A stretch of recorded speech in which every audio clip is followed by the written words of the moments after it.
You chat too much. She was a Canadian civil rights activist from Nova. You chat too much. You chat too much. You chat too much. Hold on. So that's You chat too much. You chat too much. Every time it comes to the crib, he games. Stop stealing. We too old for this shit, Tony. What? Whoop-de-doo. We're kind of going on a tangent, but I love this topic. But Welcome to the Chat 2 Much podcast. It's your boy Tyrex. and your boy Ayo. And this is our 20th episode. Lots of people don't make it this far, you know. They don't. So I'm thankful. I'd like to, thank God. Thank Ja. Let's thank the pod gods. Thank my parents Why? because my dad didn't pull out. Okay. I don't think that he got the most out of that exchange. He was enjoying that moment, I'm sure. And Yeah, and then sure. Yeah. So I only got that bar from Tyler the Creator. It's on I actually don't even remember what the song name is called, but Rolls Royce pull up, black boy hop out. Shout out to my mother and my father didn't pull out. okay. I don't really like Tyler the Creator that much. Like I don't. Chat too much. Jesus Christ. That was perfect. But I'm not the big. I don't dislike Tyler the Creator. It's just that I do think that sometimes he gets. I'm going to sound like a hater, but he does get a lot of love and he does a lot of numbers. He has a huge niche fan base, but I just don't personally subscribe to a lot of his music. It's I'll listen to his album, I'll be like, oh, this was a good album, and then never listen to it again. You know what I'm saying? Interesting. So I don't think he's a bad artist. He's just not. I do think that he's slightly not even overrated because he's not overrated, but his music's not for me. So you listen to what the fuck was it called? Call Me If You Get Lost, and you listened to it once, and then you were just like, Was that his last one? No, that was his second last one. That's the one I listened to. Yeah. Okay. It was actually good. Yeah, it had some good storytelling on there too. So you didn't listen to Chromacopia? I listened to that one too. Yeah. Okay. It was good. Chromacopia was really good. But both like of them, I said, both I of did them not just run it back. one run through, and you were just like, cool, and then you were off it. Yeah. Chromacopia was a Interesting. good rap album though. That one I should have went back to that one more. Interesting. But I just I don't know why I'm like this sometimes with music, but sometimes it's you could make the greatest song ever, but I might not want to listen to it again, but then it could be the simplest, shittest song ever, and then Gucci gang, you know what I'm saying? That shit'll get stuck in your head. You'll be like, listen to that all day, but then there'll be an amazing art by Nas, and then you're just gonna be like, oh, that was great, and never listen to it again. You know what I'm saying? I think it has to do with the catchiness of it. Elvis- The song's really catchy. Elvis said, shout out to all the fathers that didn't pull out. That's all the fathers. That's all of them. Shout out to all the daddies, bro. When you guys gonna have some kids? Once I have money. When I have a shorty, Okay. and You wouldn't be comfortable having a kid broke? No. there's I have to be able to see my kid come out and just be like,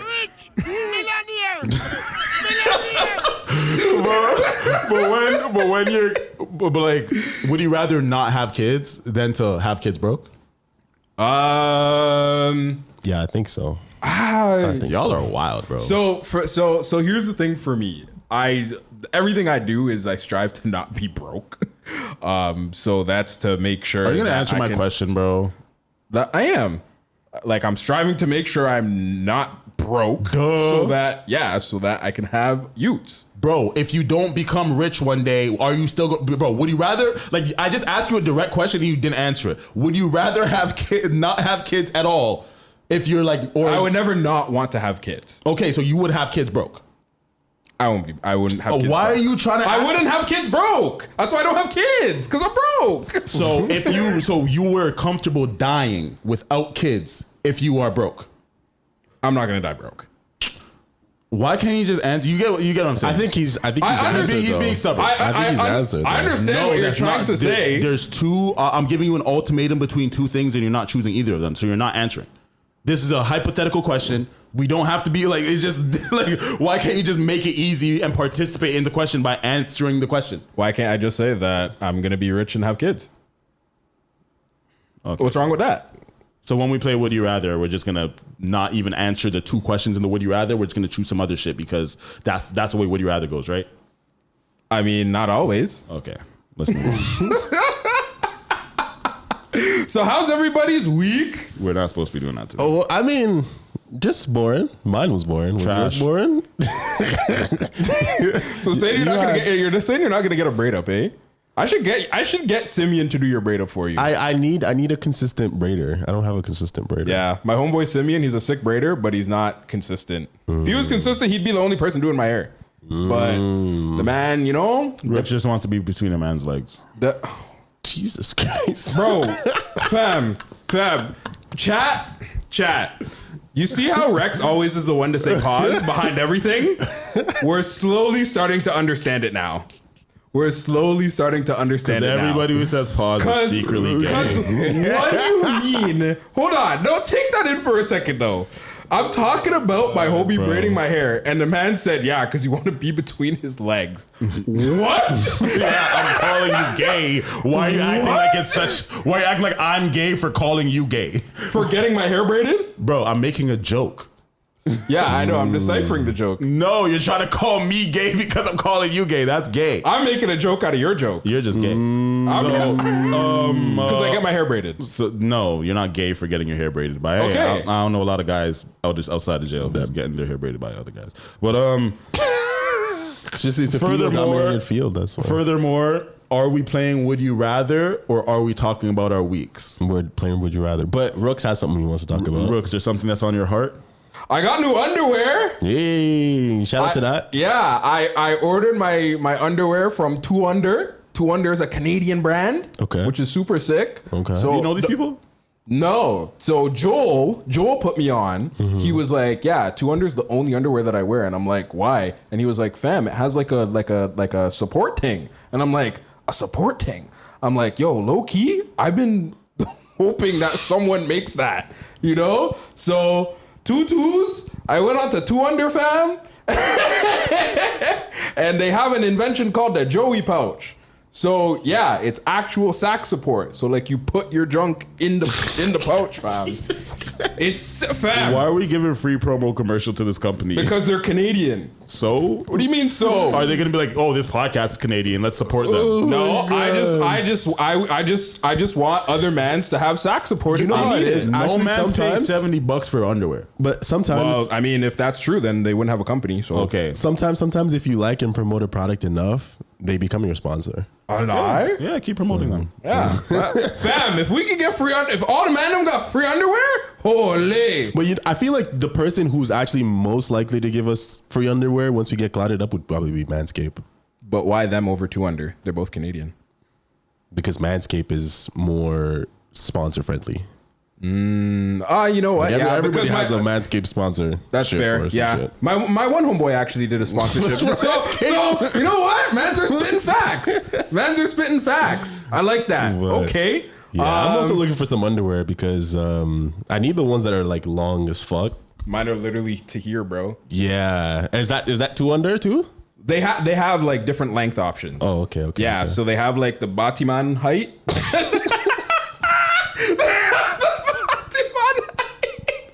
Regular height, and then they have the long ones? Yeah, the long ones. But they also have long johns Oh, that's crazy. with the same technology.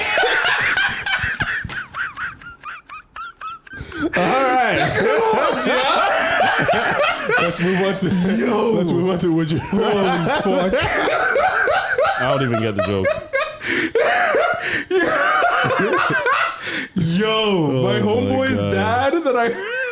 My homeboy's dad, he was saying that all day today. Technology. Bro, because we're cutting down trees, but like we had to go and get like a new tool to like help us out every time. He was like, see, technology. I'm like, what's going on here? Man's in his mid-60s. Saying you guys don't have saws? We do, but it was like the saw can only do a sawzall can only do so much. Wait, why do you guys have sawzalls? Why not like natural saw? Like a vroom. I feel like it's overdoing it. It's a little bit overdoing it. Unless you're doing like a big, nutty, thick tree. There's those mini Like ones a- that you can put a little like a- battery in. I've seen those. They're like hand saws. You just on some predator shit. Just zoom, zoom. I'm pretty sure his dad has one because he does big boy shit. Like he's been trying to tell James, he's like, yo, like do some big boy shit. Like you're going around charging this whole like $80 an hour stuff, and it's like, bro, just do the big boy shit. Get paid way more. Facts. But yeah, so he probably does have one, but he's the one with all the wisdom and expertise. So he was just like, nah, just Sawzall, we'll bring an axe, and you've got some young arms on you, so you'll just have to push some shit over. Like, hey, man, all right now.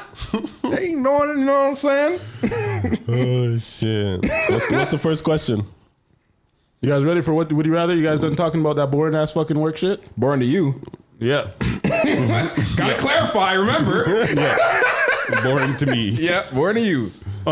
So we're playing a game of Would You Rather, I suppose, because Would you rather? Because our weeks are trash. Mine wasn't, but I mean, my week is trash. 2 out of 3 weeks are trash. Well, if you're gonna talk about his work week and then act like it's something exciting, it's like, oh, my week wasn't trash, so the audience is gonna want to hear about sawzalls and cutting down shit and jokes we don't understand because we wasn't there. That wasn't even a part of my week. That just came up in conversation because I said technologia, because we're talking about the underwear that I just got that I spent $90 on for 3 pairs. He got $90 underwears. Yeah, that was my week. Okay. Sometimes you gotta be grateful for the little things. Yeah, know? fam. Yeah. You know, man's work hard. Are. Man's work hard, you know, earn their money, put their money aside, invest their money, you know, and I've been pretty, like, a bit of a stickler about spending money, so I had to splurge somewhere, and that happened to be on underwear. Okay. Congratulations. Round of applause for yourself. Nah, it's okay. We need to get to what would you rather. Would you rather sleep in your parents' bed for life or cry each time you meet someone's gaze? Oh, Sleep in my parents' bed for life. Yeah, I'm sleeping in. What? Kind of shit. It said on this website that 57.4% of people chose what we chose. Live in a huge mansion alone or live in a modest apartment with loved ones. Modest apartment with loved ones. Yeah. A huge mansion alone? Who's cleaning that? Yeah. Well, I mean, if you can afford a mansion, you can afford a maid. But That's not true. How?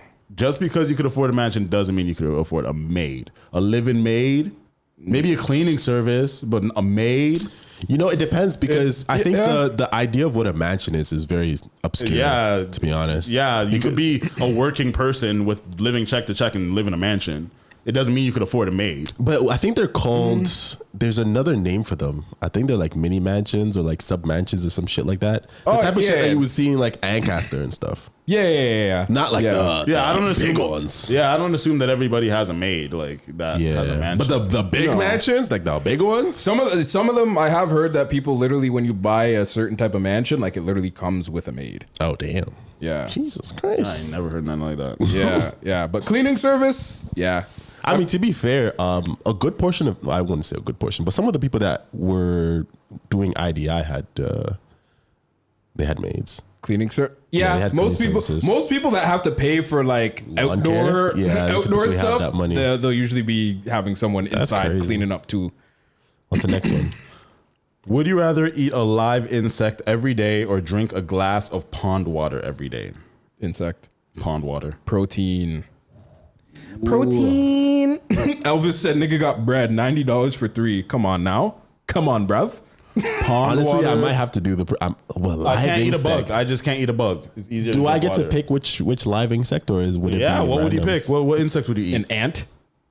You know, I used to eat those when I was a little kid. Yeah, Just bring out of curiosity. Yeah, bring it right back. It's nostalgic. Yeah, see, Your favorite childhood snack. Yum an ant. Nigga said Hakuna Matata. You know what?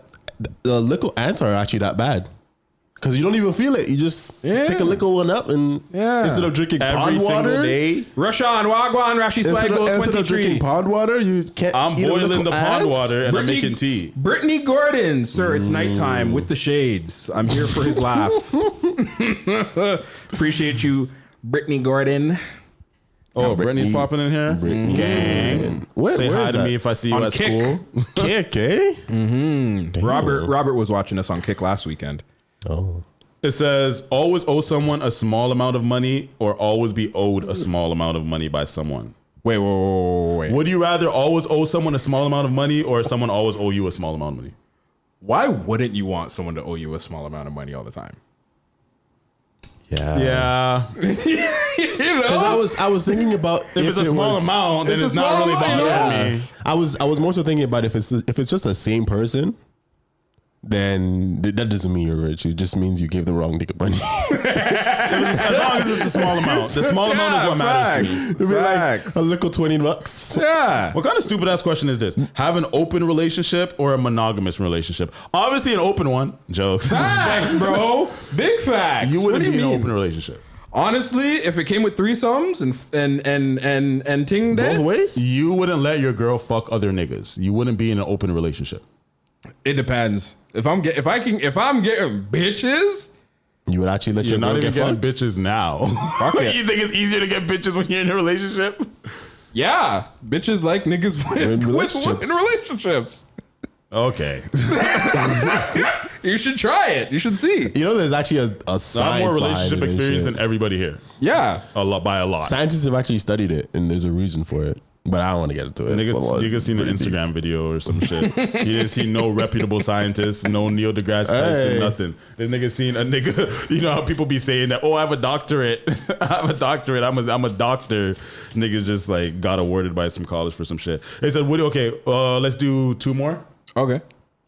Would you rather stop climate change or end all wars on Earth? And I would rather stop climate change. This is a hard one. I think because like we're in it, not literally like us, but like the fact that war is going in and like, Bro, my grandchildren, okay. my grandchildren could deal. My great grandchildren could deal with the climate change when shit's like Interstellar. But there's people dying right now. Yeah, and there's a bro. lot of wars going on right now. I'd like to stop that. you know, So there's a caveat to whether or not I pick the other one, and it's that stop all wars on Earth, meaning forever, or just the ones happening right now. I'd say just right now. We can't stop war forever. Exactly. That's why I picked climate change, because then that one just keeps going on in the fair. background. If I just That's stop, fair. because niggas stop war, and then the next thing you know, Donald Trump's like, actually, you know that other country. I don't think you can really stop war. Maybe you can stop current wars. Like, That's- stop beefing what you're beefing about right now. Yeah. But like to stop the actual. because men are gonna beef. That's Yeah, what man, it is. It is what it is. That's my point. but- That's why I didn't take that one. I was like, beef at the end of nah. Fam, if Canada could turn into California. It's climate. Yo, shout out to the polar bears, yo. Let's do one more. Hold on. Question for both of you guys. What do you think is the actual most perfect temperature that you would love to live in for the rest of your life? This one right now. No, whatever it's this one way is. too cold right now. For real? No, I mean outside. Outside. Outside. Yeah, this one right now. Wade is outside right now. No. No. Oh, outside? Yeah, this temperature outside. Wait, I don't understand. This temperature. This temperature outside. Yo. But wait, why are you trying to convert? Why are you trying to convert the different temperatures? Yo. Nigga, just talk. Okay, Fam, so okay, I mean, okay. let me describe it. Let me Okay, describe Fam, it but for we you. don't. Do you think the Maybe- audience feels? Okay, Do you think the let me- audience feels the room right now? Fair enough. Let me describe it, okay? Yo. So the temperature I'm talking about is the ones where the sun is beaming down, but the wind is hitting you. 23 degrees Celsius, nigga. But that's no, because humidity. There's a lot of different factors that can make 23 degrees feel different. Let him But cook. Let him the cook. one that I feel like people can picture this. The sun is beaming Okay. down, so your skin is warm. Well, close your eyes, But close the your eyes. wind is blowing it. It's blowing you. Pause. So you don't actually. I don't know if the wind's a girl or a guy, bro. Keep going. Mother Nature is a gal. But the wind is blowing you, so you don't get too hot. Okay. But the sun keeps you warm. I don't like a lot of wind when it's summertime. To be honest. Really? A cool breeze. You don't like wind in the summertime? Nah, So you like it in the wintertime? I don't really like too much wind. I play basketball. I like, you know what I'm saying, man? Wind fucks up the shot. I'd rather be like, you know, a nice. I'd rather not be too hot where it's like I need the wind. You know what I'm saying? It's So- a perfect temperature, so I don't need the wind. So what would your temperature be? 20 to 23 degrees Celsius would probably be a safe bet. With humidity or no humidity? A little bit of humidity. What about sun? There's so many factors. I don't know, nigga. He's cooking. I don't know, bro. 22, How about 22 you degrees answer with the the sun question? beaming down on your Okay. ass? So now that you went that descriptive, I'll go 25 degrees. Okay. Partly cloudy. Cause a little, you know, you get a little break from the sun every now and then, you know? Okay. Partly cloudy and like Yeah, just a little calm breeze. So it doesn't get too hot, but you feel the heat. Little calm breeze. But it depends on what I'm doing that day. Because if I'm in a pool, I don't want no breeze. Oh, okay. Yeah, because the water makes That's you true. cold. Yeah. I don't really want a breeze, to be honest. I'm cool without the breeze. Sometimes the breeze is refreshing every once in a while when it's like, ooh, that was nice. But You know like, what I found a constant out? one, not really. You know what I found out though? If there's no breeze, there's generally humidity. Okay. Yeah. So would you rather be forced to express yourself in rhymes for the rest of your life or forced to repeat the last word of each sentence that is said to you? Said to you? Yeah. Oh. Niggas will end up getting crushed for that. The one nigga's gonna take that the wrong way. Like, nigga, what? You mimicking me, nigga? What are you saying? Like, crush that. But I'd rather rhyme for the rest of my life since I'm a rapper. So I think that's a convenient. a pretty convenient thing to do. I don't think you're capable. Wait, you don't think people would think you're corny? Like, why does this nigga always rhyme? They already think I'm corny. Haley said, "Where is Little Man?" Who the fuck is Little Man? Who the fuck is Little Man? Who the fuck is Little Man? Like, what? You're gonna Like, this is not the same three that we regularly shoot with. you're gonna got it. What, bro? Haley, I'm getting a brain aneurysm trying to read some of your comments here. Holy. You gonna gotta keep in mind the way to interact with your crowd is actually reading shit. Oh. She wants us to read the comments more. Fam, we're podcasting. Wow, she was talking about don't ever call Tommy a little man ever again. He's a big man, okay? Big man ting. Big man thing, okay? Big Asian. Big Sumo man. wrestler jokes. Sumo man thing. Yeah. Okay, one more. Sorry. Yeah, One more. Would you okay. rather be under attack by zombies or by Martians? Martians, because they don't exist. Zombies don't exist either. I don't know what Martians are. Are they the green ones from Space Jam? I don't know. I think that Should we look up Martians? Whoa, wait. Maybe we should just get another one. What do you mean look at Martians? What the fuck? What are Martians? What are Martians? From Mars? Aliens from Mars? What type of aliens are they? Bro, we don't know what fucking aliens are. So aliens versus zombies. Yes. So aliens with bare technology, probably zombies, because fam, if they're aliens and they're attacking me, like. But the zombies don't die. And if it's Walking Dead zombies, then you turn into a zombie after you die, which is going to increase more zombies. And then Either way, mans are dead off. no, in Walking Dead, they learn how to live with the zombies.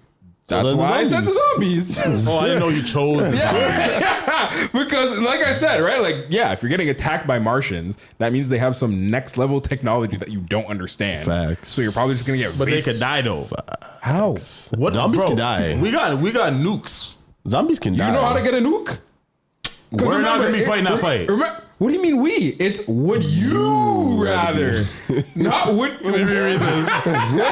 Nah, it just says be under attack by zombies or under attack by Martians. So we're all under attack. I could run. For how long? I could probably run faster than the zombies. Let's go zombies. Yeah. See, mans are blessed. We don't know how fast Martians are. Yeah. They could all be like Usain Bolt. They probably don't even. They probably don't even use their legs, fam. What They if probably what just if there's some have a fucking flying alien X Niggas type are shit? imagining fucking what's that shit called? Looney Tunes.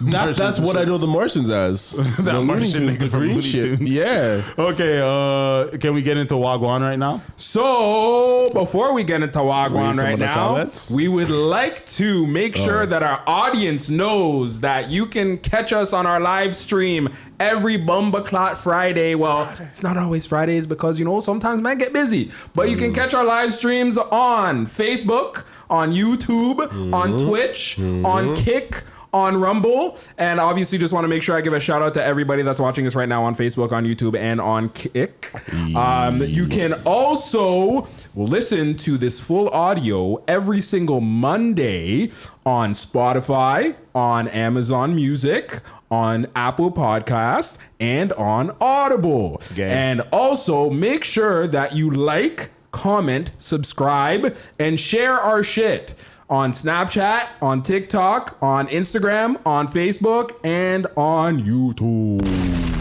Wait. Before we load up the first video, you think we should rehash a pretty important part of our week is that Ricky Heath shit went crazy. Oh, shit. Rick. Shout out to Ricky Heath, yo. He called the boy on me. Ricky called the boy. He pulled the L. Yo, Waste man of last week. Fam, lots of people were DMing me, bro. I got a lot of DMs, bro. Ricky, we found out a lot about you, brother. Fam, and somebody's been trying to log into my Instagram and my Facebook and shit. Different days, too. Niggas been trying to log into my shit. Ricky. Say word. Yeah, I'm wondering if it's Ricky, you trying to log into my shit, Ricky? Yo, I'll go to the boy, eh? Yeah, don't go think to because the I'm black, boy. I won't rap. Yeah. I like that. You guys ever lost your social media accounts through that shit? Nah. I do two-factor authentication for everything. Yeah, so I did offer. Did you guys see I offered Ricky the chance to call in and explain his side of the story, and he didn't want to explain his side of the story. Damn. But he's saying, like, you know, when the cop called me, the cop actually was saying that oh yeah, it wasn't his fault because he goes through this one company who handles this and that, nigga. But then it's like, why are you deleting your pages and blocking bitches? And lots of people, there's screenshots of him just being rude to people who's trying to get their money back. That part is probably the biggest key point. Is the That fact makes it a red flag, is yeah. the fact that the way he reacted to it was fucking terrible. Absolute piss poor performance. Horrible, bro. Like, bro, if something's guanin', tell people something's guanin'. Facts. You don't just start cussing niggas, start calling the boy, Going ghost and deleting accounts. Like, fam, That's like crazy. You know, some high school shit. Elementary. It had to get this big in order for him to even send the money out. He didn't send the money out until Kylie posted the shit that went big on Hamilton neighborhood shit, and then lots of people say, "Yo, he's been doing this, bro." A girl messaged me and said that, "Oh, that last name's familiar. His sister scammed me." And we were I heard that. I Fam. heard that her sister's a scammer too. Bro, people were saying like, yo, his sister, bro, this girl told me that his sister, like this girl's very charitable, does nice things. Yeah. And she went to collect things to give to the homeless. Yeah. Donations for the homeless. And then the other girl stole all the shit. Wow. And that was the sister. Damn. Like, oh my gosh, bro. I actually, I told you it's hereditary, bro. It's fucked, bro. That's Yo, I really can't stand people like that. Scamming bro. runs in the family. Yeah, but Come on. yeah, so Ricky Heath, we can't directly message him or anything, but we could talk about him. Yeah, we just can't harass him. What is it? Free press or free speech or The something? funny thing is that most times he messaged me. Like almost every single time he messaged me. And Ricky, brother, you said get the best lawyers because you're gonna, he said lawyer up, bud. You said that to me multiple times. Mad times. And then you went to the police station, bro. And the police told me that I didn't do anything wrong and I'm not in trouble and that they can't do anything. So, nigga, why the fuck did you think going to the police station is how you sue someone? Were you trying to get me charged or were you trying to, like, because you know that if you want to do a civil lawsuit, that's going to cost you money. And then if I get a lawyer and you lose the lawsuit, which I don't know which lawyer would take on this fucking case, but if you lose the lawsuit, then you have to pay my lawyer fees too, nigga. So it's like, if you want to go down that road, yo, shout out to Ricky Heath, bro. Yo, round of applause for Ricky, bro. Yo, there's always a waste youth. You're the waste youth of the month now. Waste man of the month. Yo, Waste man of the month. nah, he's not no man. my He's a God. bitch ass nigga. He's like, you. A lie? Waste What? you. How old is this man? Old He's enough probably to around my age, I'm pretty sure. There's people who are like they said that the HABA league is legit. So people who are part of that league are like, yeah, he's been scamming me type shit. But at the same time, why are you scamming bitches? That make it even worse. Women, ladies, females. Oh, they don't like that. Shit. Yo. Fuck. y'all. Damn. But yeah, so right, Wagwan now right we now. can actually get into Wagwiggity Guan. So first up. No smoking in the UK. Have you guys seen this? No, I haven't. It says UK, put it on the screen. Yeah. UK officially approves lifetime smoking ban for anyone born after 2008. Anyone born on or after the 1st of January 2009 will never be legally allowed to buy tobacco in their lifetime. Saying everybody's teeth are going to be nice now. Damn. That's crazy. Well, there's still like caffeine and like, you know, weed. You think weed mashes up your teeth like that? Smoking is not good for your teeth. Smoke in general. That's why when people try to say, "Yo, weed's good for you," smoking is not good for you. If smoking is entering your lungs, it's not good for your lungs. The only that should be entering your lungs is air. I was about to say H2. Nigga failed science, bro. Holy. Yo, but Get what this do you guy guys think scholarship. about? What do you guys think about this? Do you think this is a good thing or a bad thing? I think they just allowed people to be plugs for tobacco. Bro, this is exactly what happened in Prohibition. This is exactly what happened in Prohibition. Niggas are gonna be selling tobacco under the table, and niggas are gonna be Niggas are literally gonna start a mafia based off of selling tobacco. That's fucked. Cartels started off selling The UK's tobacco. pretty strict with their shit. They don't even got the police don't even have guns. Well, they do, but they don't be rolling with guns. You know, You so think that makes it scarier? The fact that man's be carrying out shanks instead of it's a scarier way to die. I'm sure. Machetes. yeah, I definitely rather get shot than get stabbed, to be honest. for real. But Yeah. yeah, faster. Even if I die, faster, less scary. I'd just rather if I die, rather just be. I can't see nothing blank, like you know, instead of me like it hurts. I don't want to feel the pain of the puncture of a blade going 6 inches into my stomach or some shit like that. That shit always looks like pause. Hey, why for that, fam? Why for that? That one was crazy.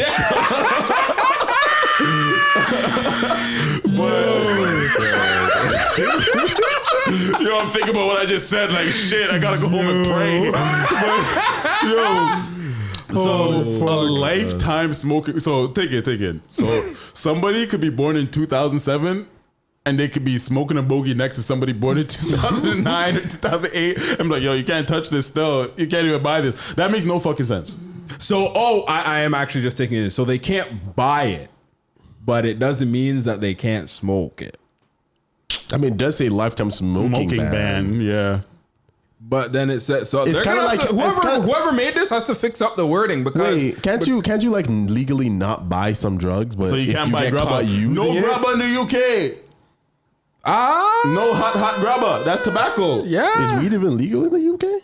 No, probably I not. think so. I don't think so. Let me. Should we It's look not- it up? Yeah, sure. I feel like this is something kind of important. Yeah, let's look up. Is marijuana weed. cannabis in the United Kingdom? Yeah, cannabis is illegal for recreational use and is classified as a Class B drug. Fam, they're stush. I don't see stush, them bro. legalizing weed still. That's so whack. Yeah, so Yeah, the first UK politics. Why is cannabis still illegal in the UK 4 days ago? Go to the 6 bus post Where? and let's read the comments. What? Right there. Okay. Say cheese Say TV. cheese. Sorry. Okay. I just seen the yellow. But Okay, we're Yeah. gonna read some comments here. W or L is the caption. it says the plug rubbing his hands right now. Right now, Facts. Facts. It says they about to do every other thing under the sun. Imagine niggas Yep. start doing meth because we can't smoke bogeys. Yeah. Yo, this damn near a W. I actually don't agree with that being yeah. a W, to be honest. Finna get locked up for smoking a Newport.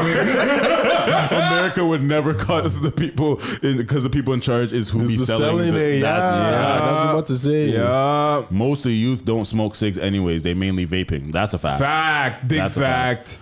Do it in the US too. This is how you get people to smoke other things. Y'all had a good run over there for cigs. But that's a UK. I feel like they be smoking tobacco, bro. Yeah, they be smoking. I feel like they be known for that. Yeah, But they be smoking. so would you guys want that to happen here? Think about it. This is something for our future children and shit. This is not really gonna affect us. I don't think it really matters because like the comment says, young people don't really be smoking like that. That's to be facts. honest. That's they be facts. smoking. Nah, the be vapes vaping. getting banned. I want those banned. Yeah, but I what- would say vapes I getting want- banned. I I would want be the vapes more. banned. I would be more. I want would rather. vapes? I would. Hold on. This is kind of. I don't even remember where I saw it. It's just like, oh, you want a vape? It's like, I prefer organic. I don't see the point in banning vapes and not banning weed. Both aren't good for you. So I think that the issue with vapes is how accessible it is.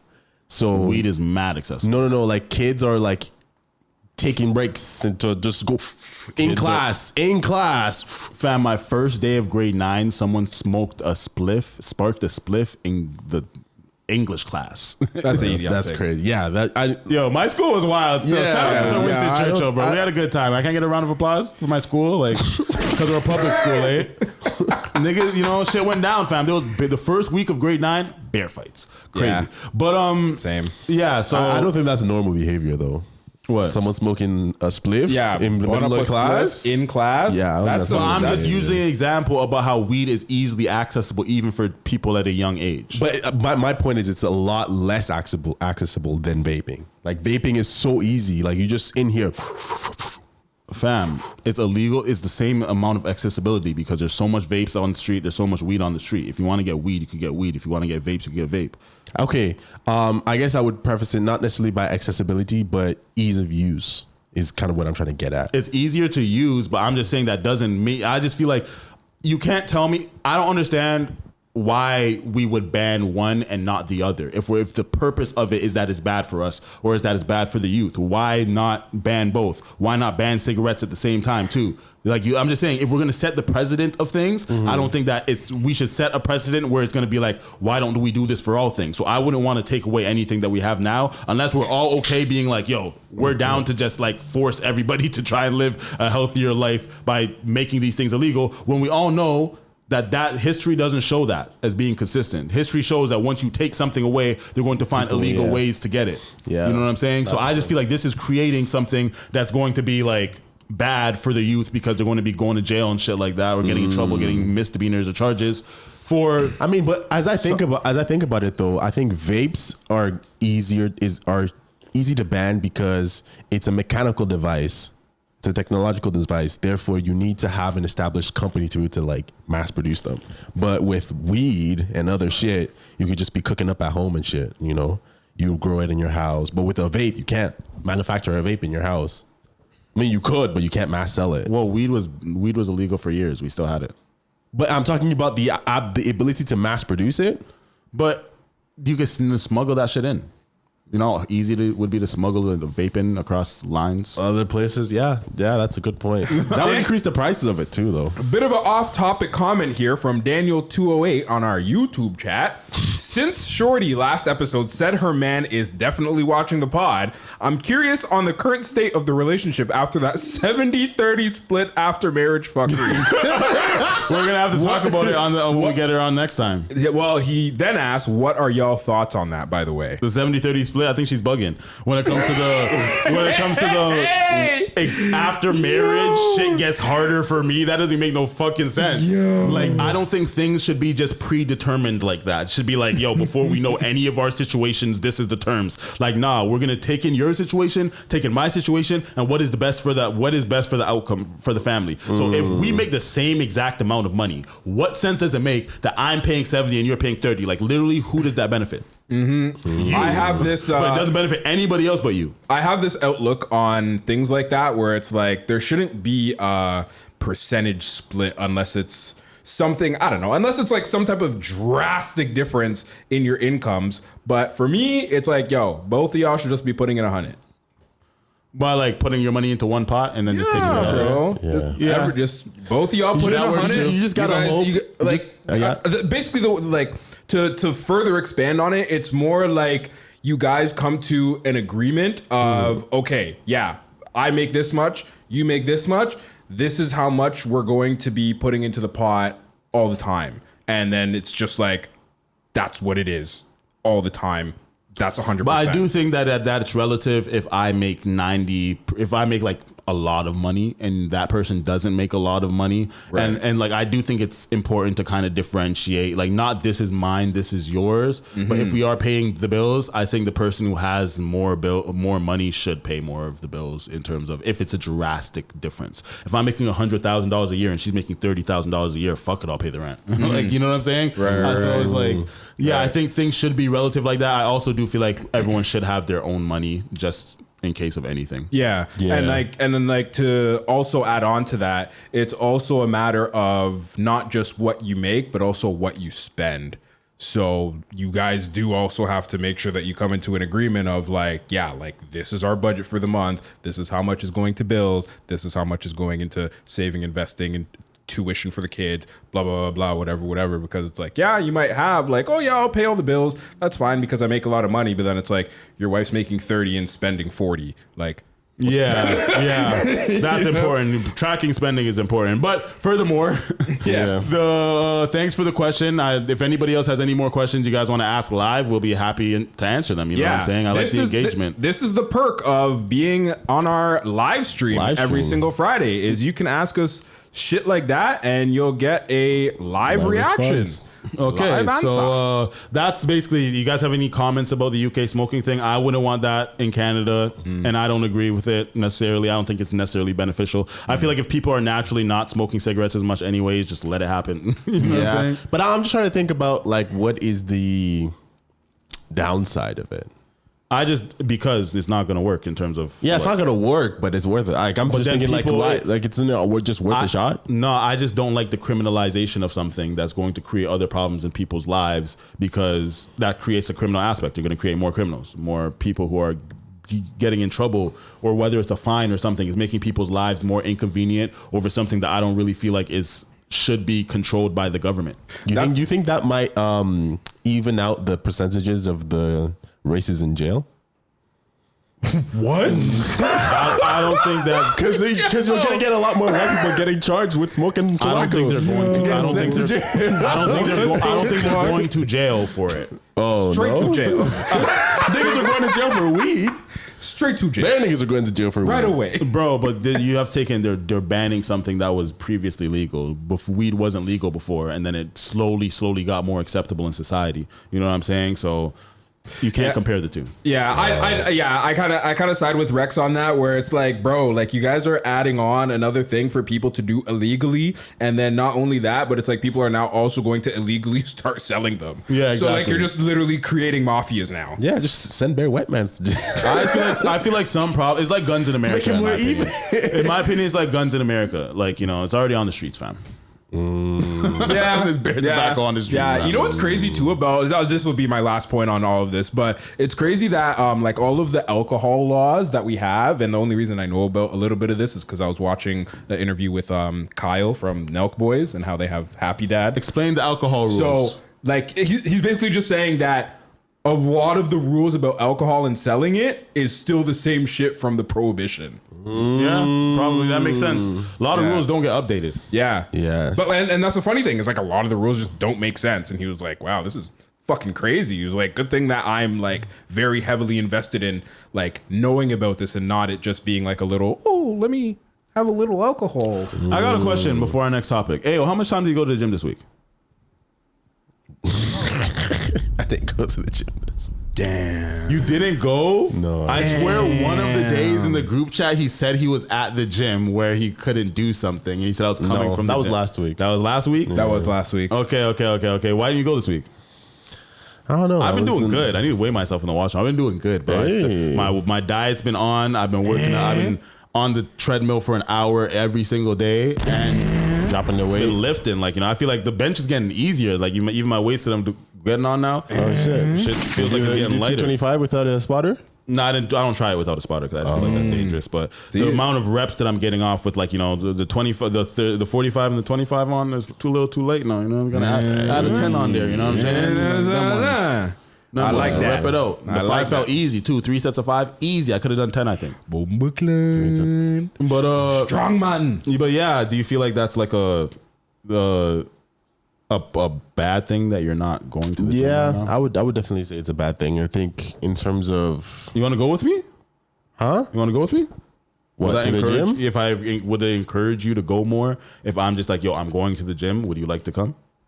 Probably, yeah. But yeah, I guess, I don't know. I honestly don't know. I don't know if it's like the chicken or the egg thing that's going on, but I just haven't been in the best like headspace currently. I was kind of hoping to hear back from some people, but they never kind of hit me up. So you were doing really good though, and I feel like you're like the gains that you were making. Like, you know, I see your arms getting like, you know, more defined and shit like that. Pause. So it's like I think that you should continue your growth. Pause. because I think I feel like the pod should be the pause podcast. At this point. believe it or not, there's people who pause way more than more. But yeah, I just feel like your progress could have been better, and it will continue to grow if you lock in the way you were locked in, like you were going at 7 a.m. in the morning and shit. Yeah, for sure. You know, and your diet, are you still locked into your diet? No, not really. You just fell right off the cliff, nigga. eh? You got to get right back on that horse pause. Damn, Nick. Bro. Yeah. I go to the gym. Jokes. I feel like you've had that physique for like you built that physique and you're just kind of maintaining at this point. He's maintaining. Yeah. So, Next. Drizzy Drake. Iceman. Oh shit! There's a video of them actually putting it together. Yeah, let's watch it. Iceman. I want to click unmute, but I feel like there's a music. Song. Yeah. It's fuck them. What sound do we need to hear? Clink, Yeah. clink, clack. Clink, clink, clack, boom, boom, boom, boom, bow, bow, bow. So right now, mans these are watching. workers probably got the paid ice block- mad. Yeah. So right now we're watching the ice block get built. It's kind of cool, I guess. It's literally just a bunch of ice blocks, and they are basically blue. Okay, so let's explain to the audience that don't know what the fuck's going on right now. So hold on, sorry. You know what I'm just taking in? Those ice cubes probably have a little bit of blue dye in them. I don't give a fuck. Because like I'm trying to explain what the fuck we're talking about, and you're talking about blue eye. No, So I think it turns blue when there's enough ice. Are you sure? Yeah, I'm pretty sure it turns blue when there's enough because the ice in the Arctic Who cares? turns blue. But it's surrounded by what? Like Nah, I think the ice in the Arctic is blue. Interesting. We're gonna have to go. Maybe a trip. That'd be fire. Man, just go on a boat. Yo. Look on So some our ice. hometown Canadian artist Drizzy Drake is dropping an album, Iceman, which is highly anticipated. And because he's dropping this album, he's doing promo. He doesn't usually have a big rollout for his albums in the last few albums, but it seems like because of the controversy that he's going off of the beef with Kendrick Lamar and everybody turning his back on him, he's now the underdog. He is now putting a lot more effort into his rollouts. So I feel like this is amazing being Canadian because we're barely included in shit. We're hardly included in a lot of experiences that Americans get to experience because we have a lot less artists, and our artists, when they when they get successful, they live in America, so we don't usually get to see as much of this greatness, you know. But Drake, he lives here, he has a house here, he's often here, and it seems like he's been diving into his Canadian culture a lot more than he used to in his past. So, promoting his album Iceman, he put a bunch of ice in, like he got a bunch of ice blocks together, and he basically said the release date to his album is in the blocks of ice, and he gave the address to the ice, and then a bunch of people from Toronto got together to melt the ice and destroy the ice so we could find out the release date for Drizzy Drake's Iceman. So let's see what the fuck was going on there. I'm 99% sure this is AI. Is this AI? My nigga. I'm pretty sure this is Is this AI? Nah, this I is think real. so. This is real. Fam, when was this? Because when I showed up, this wasn't that. Fam, this could have been after the shit. It could have been after. Does it say the date? Nah, because they had to shut it down because of people doing this. But does it matter, nigga? Let's just show Fam. the fact that there's a bunch of ice in the middle of the city and people are getting together in order to do shit like this. Let's go to the this next is real. slide. This is real. This does not look like AI. Yeah, this is real. That I don't know. This is real. You just got to think about if this is up for days. Damn. People are gonna be doing shit. You know what I'm saying? saying AI's been getting you, eh? You're beginning to mistrust what is real and what is not. A little bit still. Damn. Because this is what it looked like when I showed up. Okay, so it's but like, why are you my referring it to my when you question showed is up? though, my question, because I went the day that like it was there. But why do you think all the videos is going to be the day that you're there? It was the day after when the thing actually got revealed. You weren't there for the reveal, were you? The guy was there the whole time. So the I guy know, was, but you weren't there for that. So why are you trying to act like, oh, that wasn't there when I was there? A lot of shit happened the day after, the hours after you left. So I shouldn't base everything off of like, oh, I didn't see that. You were only there for a night. There was a whole day afterwards. Shit was still going on. okay. Let's see this. I go fuck.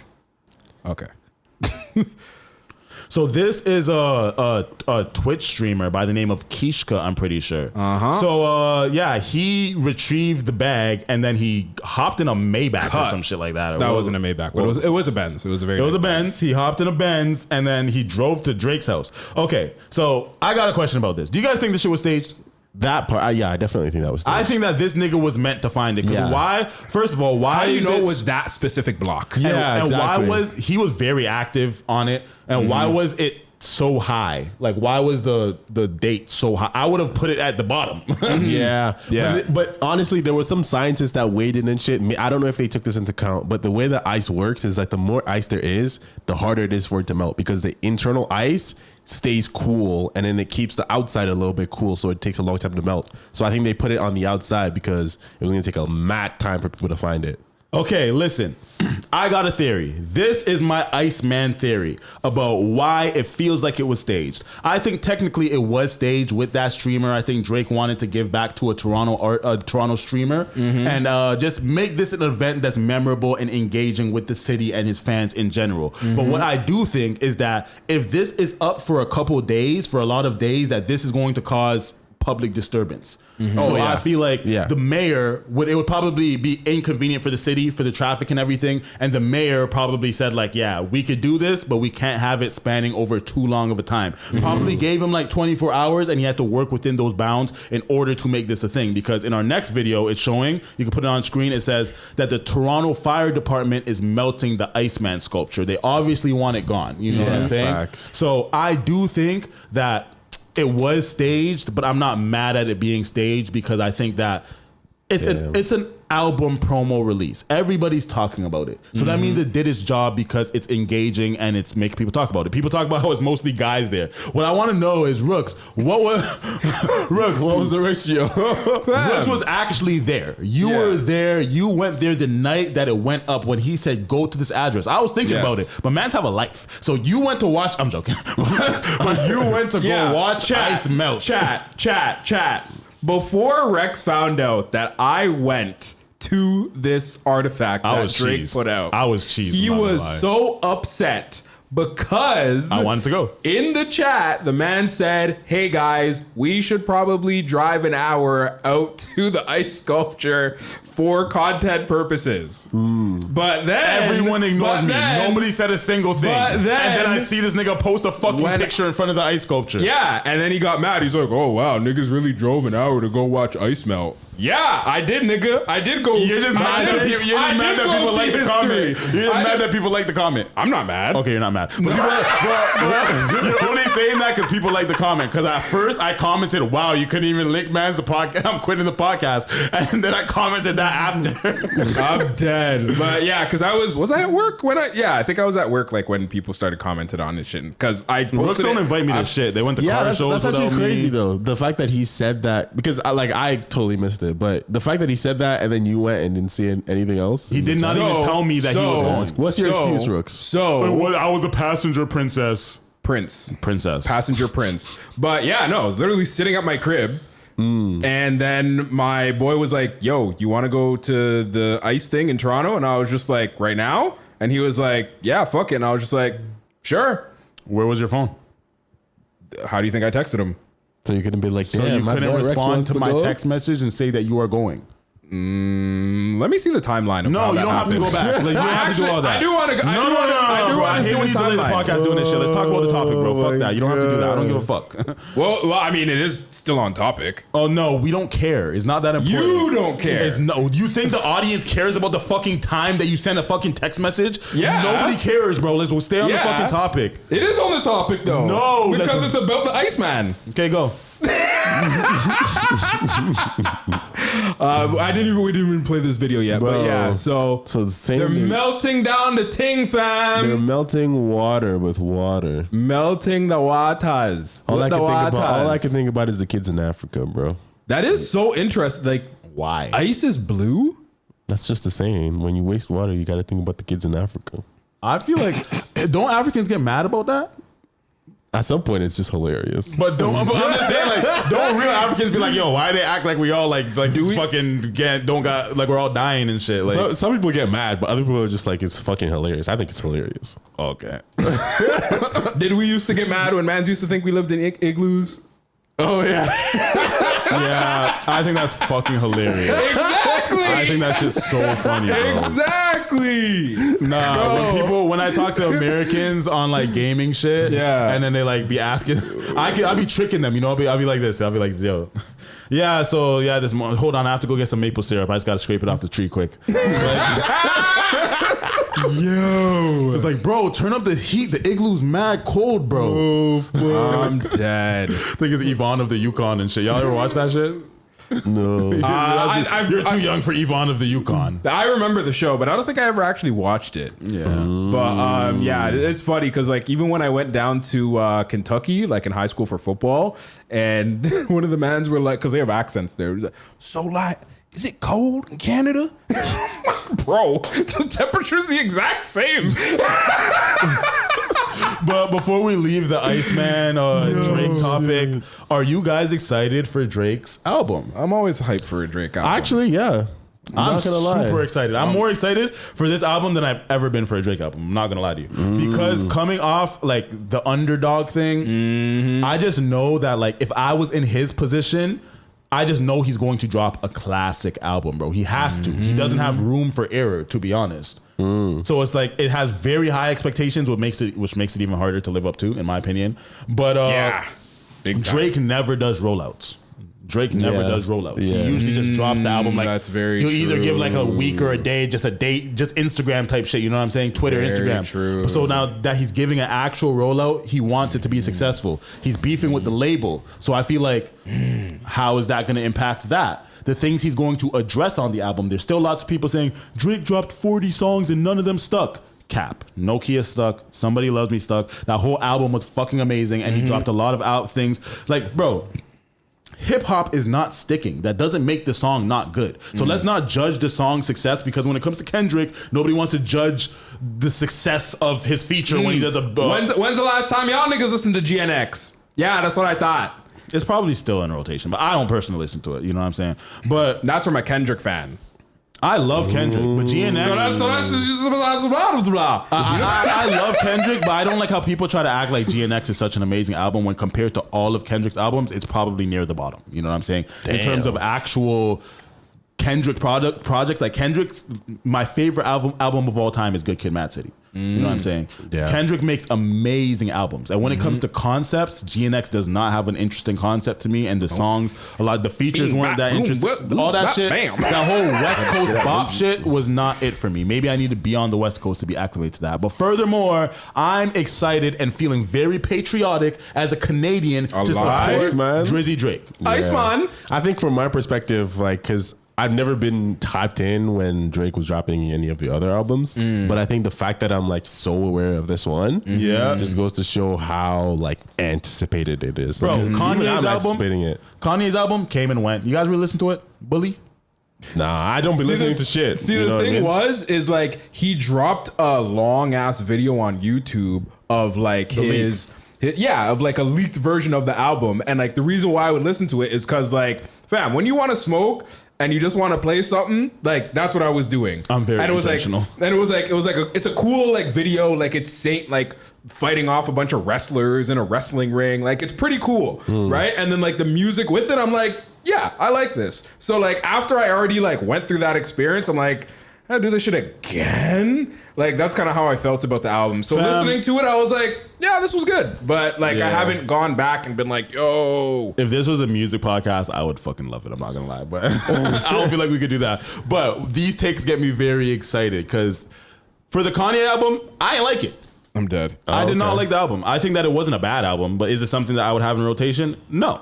Okay. And it's like, compared to Kanye's previous albums, it's near the bottom of his discography, in my opinion. So it's like when sometimes we give like if somebody random dropped this album, we would not give it a second listen. But because it's Kanye, we feel like we have to give him the benefit of the doubt of this is some amazing art that we might not be seeing. So we have to listen twice or three times to be like, yo, is it really that good or not? But no. I listened to that project. There should be at least one song that just be like, yo, that sticks to me or some shit like that. And there was some good songs on there, but not a lot of great songs on there. The production didn't feel as good. It didn't feel glued together. So that was my idea of Bully. But yeah, I'm not gonna lie. I tried to listen to it because I saw it. Like I was just scrolling on YouTube and I saw it, and I was like, "Oh shit, this seems like a new song." So I played the first song, and then I saw that it was an album, and I listened to like half of the other song, and I just got bored. Damn. You know what's funny? So there's an account on YouTube that keeps reposting Ye's live performance at SoFi. But because like it's Ye and it has all the music, blah, blah, blah, blah, it always gets taken down. So it's funny. I watched like a good chunk of it, and it's like, bro, the whole like first half, like none of it is new music. Like nothing's from the album. I seen Kanye live when he did Yeezus, and like an artist that big can't really do that. Like when Kendrick goes on tour for Mr. Morale and the Big Steppers, I'm pretty sure he didn't do a lot of that album. Interesting. Because I know people who went to that tour. He didn't do a lot of that album, and personally, I understand why. But no, the album wasn't bad. I personally like the album, but I don't think that album was something after taking 5 years off. Yeah, that you come and drop the most personal album that's like, you know, not that entertaining. You know what I'm saying? But it was a good album, you know. But yeah, artist that big. I've seen Kanye live. Great performer. He has too many hits. Yeah, to focus on one specific album. The theme of the whole everything will be themed like the album. You know what I'm saying? But he has too many songs to go through to focus only on the album songs, and we don't even know the album songs yet because it just came out, so the audience can't enjoy them as much. Yeah, I feel like with how if there was any bangers, like Mans would have already known. Like I've seen Future perform, nigga. I would be tired, fam. I'm like, okay, time to take a seat. Then Williams and Gummers, like, some shit that I forgot about. I'm like, I forgot he had his fuck nigga shit. Like, damn, another one. About it, nigga, you ain't fuck shit. All right. All right. Damn, no lyrics? You don't need them. You don't need to know the lyrics. It's Pluto. Like, it'd be like that. But aside from music, shout out to Drake. I wonder if Future's gonna be on the album. I hope not. I don't want Future. Do you guys want Future to be on the album? Because I like their music together, but off principle, fuck Future, bro. Fuck Rick Ross. Fuck Future. Yeah, I'm not gonna all the people who snaked him at his lowest after he did the most for them. Everybody, like the people who stayed quiet, okay, maybe give him a little blind. But the people who literally went at him when at his lowest and shit like that, I don't blame A$AP Rocky because Drake was going at him first. But most of those other niggas, Metro Boomin, there's some bitches involved, whatever. But Future, Rick Ross, snakes. In my opinion. See, I honestly, Future hasn't said anything, but Rick Ross has said some shit. I think I saw a car interview of someone talking to Rick Ross, and they were like, "Oh, so like, would you work with Drake or something like that?" And his response was like, "That guy has a lot of issues and shit like that." And I was like, Rick Ross is funny to me because he's always in character. You know what I'm saying? So it's like I don't take anything he says seriously. But the fact that he's always in like, so little homie over there, like, we got a lot of issues. Yeah, some shit like that. Yeah, you got to work out. Oh, you know what I'm talking about. It's Bel Air Rose. We got a lot of issues. He got a lot. He literally talks like he's in a character and he's playing a role. So it's like it's easy to do a Rick Ross impression. Yo, please tell me you guys have seen that that video of like where he's on the street or whatever, and like TMZ comes up to him or something, and he was like, "You eat pork?" The guy's like, "Yeah, sure." He was like, "You just eat a pork sausage, a Garcia sausage?" And he was like, "Yeah, I just had a sausage." He's like, "I could smell it on your breath." He's like, "You ate a sausage and you came and talked to the boss." Like, bro, I can smell it on your breath.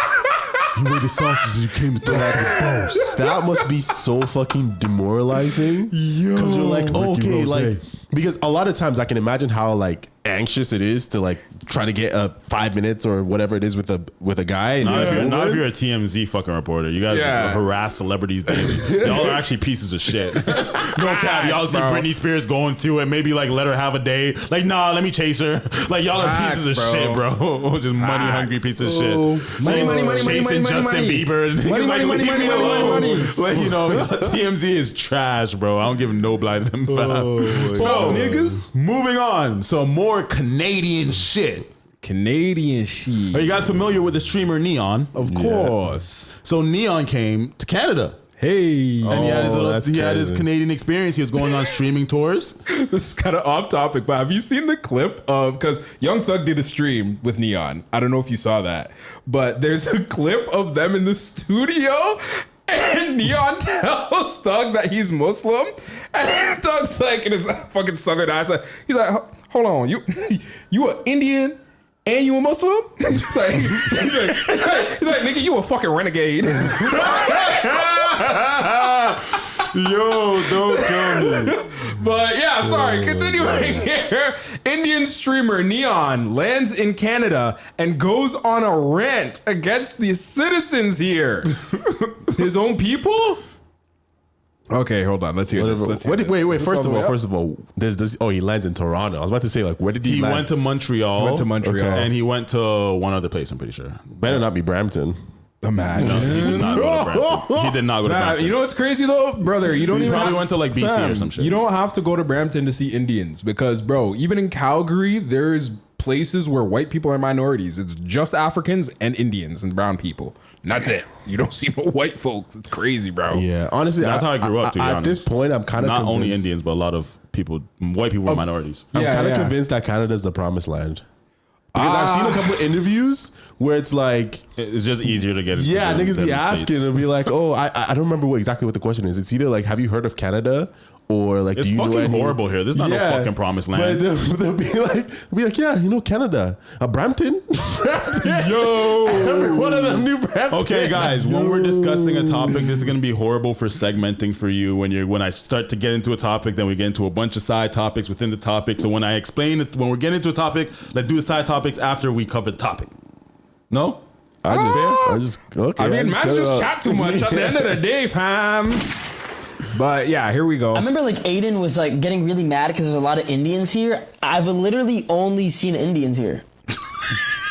Like I dead ass. I've only encountered Indians in Canada so far. Like I've only had conversations with Indians. I don't know if I don't know the reasoning behind this. Like I don't know if the Indians just all collectively had a group meeting and said they wanted to come here.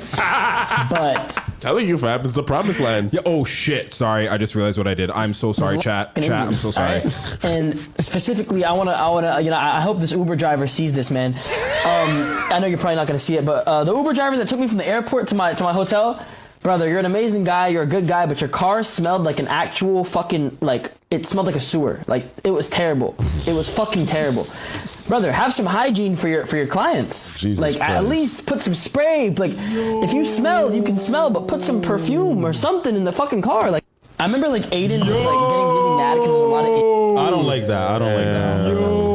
The reason why I don't like that he said that is because I feel like there's already like an overwhelming amount of Indian hate here, and I feel like that contributes to all their right. points and tries to act like it's a bigger issue. Well, it's an issue, but I feel like they try to act like it's a bigger issue. I than hate it to is. say it, I might get canceled, but stereotypes are stereotypes for a reason. So you're trying to say You know Indian people what? stink? No. You know what? Yo, bro. So the thing is, I kind of don't blame him because it's a third party experience. You know what I mean? Like if he came to Canada with the agenda of like hating on Indians, that's different. But he just came. But he heard about it before, so he decided to observe it more because he did hear about it through Aiden Ross. So he said like, yo, let me just actually take that in. I feel like maybe if Aiden Ross didn't say, okay, who am I kidding? We have a lot of Indians here. We have a lot of Indians here. It's probably very noticeable I do Uber Eats, fam. Bare Indian restaurants. Go to bare Indian houses. They be tipping though, yo. Shout out to my Indians, fam. That's why I don't like how y'all be hating on them. They be tipping. Should they be tricking? Tipping. Oh. I'm sure they be tricking too. But yeah, so this brings a bigger question that's have been an ongoing topic in Canadian politics and just in our community talks. Lots of people feel like there is too many fucking Indians here. What do you guys think?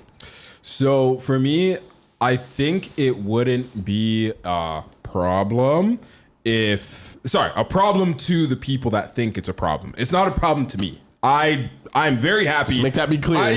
Just to make that be very clear, I'm always very happy to be around lots of other people of other cultures, even if it's not all black people. You know what I'm saying? But I think it kind of just comes down to the fact that, because there's a lot of Indians, amongst that, there's going to be bad people. But because there's so many of them, and then you see a lot of bad of them, that it kind of just like backlashes on all the good ones. I agree. I actually agree. You know, I don't often agree with you wholeheartedly. So that was good. I agree. Hey! You know what I'm saying? I personally, you know what? Before I say my personal thoughts, because I talk a lot. Hey, what is my I would say with the Indians in the country, I kind of want to agree with Rex. I mean, not Rex, with Brooks. But the only thing that I would add is I feel like the part of the reason why there's a lot of Indian hate is because of the unregulated immigration. The way that the government just allowed, for sure, like people to just come in willy-nilly, not really any qualifications or any vetting or whatever. They're just like, yeah, we need more people. Bam, bam, bam, bam, bam, bam. I don't think bam, that's bam, exactly how it happened. I think that there was a loophole in the system that they took advantage of, and they actually sent a lot back. I feel like there's a lot less Indians here now than like a year ago. But the loophole in the system is still... No, it's not. The school one they shut down. There's other loopholes, but the school one they shut down. The one that they're using now the most is when the reason why somewhere like Tim Hortons will have a lot of Indians is because they get like some sort of like tax break or discount by hiring foreign workers or some shit like that. So there's other. The thing is that when you live in a country that's smaller than ours and you have 1.4 billion people in your country, I can't be too mad at you for wanting to leave. So it's like I don't blame the Indian people. That's what I'm saying. I'm saying the government is to blame for that. That was my point. But I think because it's the same face that you're seeing, and that is like a testament to the failure of your government, you also kind of... Why I don't like this argument is because we live in a colonized rock where this is none of our land, you know what I'm saying? And we're a melting pot of a bunch of different cultures. So it's like, what should be the majority race that would make everybody comfortable? Right. Does there have to be a majority race? Does it? That's just how things are. And does it have to be by a landslide? It doesn't have to be by a landslide, but I don't think that Indians are by a landslide more than everybody else in Canada. I don't think that. By a landslide, you think that there's more Indians than every other race in Canada? I don't agree. Depending on the depending on the area that you're in. I feel like there's higher Indian areas, but are you trying to say that in Canada there's more Indians than white people? There's more Indians than black people. There's more Indians. You're saying that they are the majority population. That's what you think?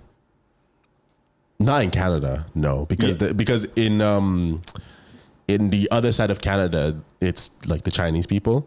That's the kind of the Indians of like the British Columbia and stuff like that. So there's a lot of Chinese people over there. Yeah, a lot of like it's the same thing. A lot of like I think the people there also probably don't like them as well. I just think it's when you have a majority in a country, you just don't like the majority. You just don't like the majority. So are they an actual problem, or are we just hating because they're a majority? Keep in mind that in the Chinese has 1.4 billion people, Indian have 1.4 billion people, and they're trying to find places to go. One thing that I did actually learn is that there are a lot of people that are like business owners that have actually been taking advantage of like the Indian immigration, because kind of what you were saying, it has something to do with the government paying, or sorry, it was you that said it, about the government paying businesses a certain amount of money, giving them certain type of tax breaks and blah, blah, blah, blah, blah. So what these business owners will do is they'll actually exploit it and they'll buy up some homes, and then they'll literally have like 20 niggas living in the one house. And it's crazy that like when I heard that, I was like, oh wow, like Pierre was talking about that on, I can't remember whose podcast it was because I watched two different ones. But yeah, so it's fucked because yeah, like I said, people are exploiting them, putting them like in houses. Like you'll have a basement, just a basement, and there'll be like fucking 4 rooms, but we're talking about a house that like you would just a regular ass house. I rate them. Another point that I would say too is you rate them for putting Nah, I rate the Indians for saying fuck it. Well, we're doing whatever we can to get to our promised land. Because they're going to deal with whatever situations that we be complaining about. And then like, fam, if the Indian people are happy doing it, they're getting their opportunity to be here, and then they're going to they're all in school and they're all working mad hard, doing whatever fucking jobs they can find. They're hardworking people. They're family oriented. They're a family oriented culture. They're hardworking people and they go to school. A lot of them are intelligent. They start businesses and shit. I don't feel like they're a net negative to our society, but I do feel like there are cultural differences that make them stand out so much more, that makes other people uncomfortable. It's just hard for me to say that they don't have the right to do that in a melting pot country, because when there's Jamaican people doing the same type of shit, I like it because that's my culture. You know what I'm saying? So it's like, I'm not trying. So if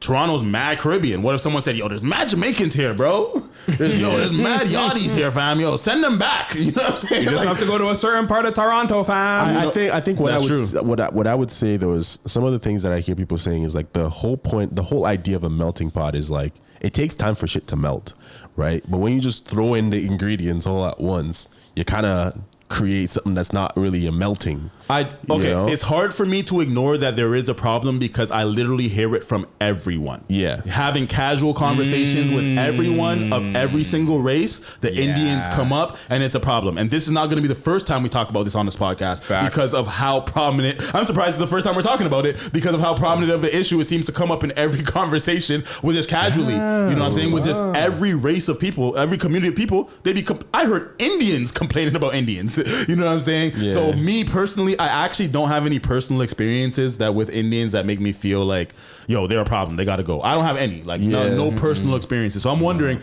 and do they affect your everyday life in any way? Like I see a lot of them working at Timmy's and shit like that. Sometimes it's like annoying to see that like, yo, these niggas are only hiring Indian people. Like what the fuck? You know, I think that's annoying. But at the same time, I'm just like, yo, if niggas did the same shit, I wouldn't have a problem. Like I feel like, yo, if you go to a Popeyes, you see a bunch of Indians working at the Indian owned Popeyes, and they're all working getting their homies jobs. I feel like that's what we should do as a community in order to help our race. But yet it'll be like IDI. The one thing I do hate is that people complaining about like, oh, like these Indians are fucking up my order and da da da da da. It's just like, fam, no matter who's behind the counter, like they probably would have fucked up your order regardless. Exactly. Why are we blaming? That's the thing. I feel like they be blaming everything on them being Indian when it has nothing to do with them being Indian. The only thing I can slightly understand is like, sometimes they have a very thick accent. The language barrier and the smell. I would somewhat. I think the pushback that I would give to that is that I have a feeling that even if it was my people, if there was a bunch of Nigerians that were pouring into this country at the rate that the Indians are, I think there would be a lot of points of contention where it's like, these guys are kind of annoying, because it's happening in like some European countries. It's happening in Japan. There's a lot of like Nigerians, a lot of Africans that are pouring into those countries. And from what I've seen, the documentaries that I've seen people make, I'm like, these niggas are kind of annoying, because they're getting into a lot of like shady things and, you know, just all over the place. Bringing Nigerian problems. So it's like, I just feel like, yo, when they show like an Indian person shitting on a beach or some fucking shit like that, they try to act like this is what all Indian people are doing to Canadian beaches. I don't like that propaganda of it, but I do not want to disacknowledge that there is an issue, because every single race of person that I ever talked to anywhere, including Indian people who are born in Canada, say, yo, there's mad Indians here. It's kind of there's too much. You know what I'm saying? So there does seem to be a problem. Sam, could you imagine if like someone came here and it was majority white people, and their first experience of Hamilton is seeing all the crackheads? They're like, holy fuck, all these white people, man. Like they're all just crackheads. Like y'all niggas will get mad upset. It's like, white people get the least upset because everybody shits on white people first. White people will be like they just have to learn to be like, I'm not that way, so I can't get mad because that's not me. You know what I'm saying? Niggas get mad over everything. Black people riot over everything, mad over everything, boycott over everything. Shout out to us black people. I love us. You know what I'm saying? But we don't really be letting niggas play with us. You know what I'm saying?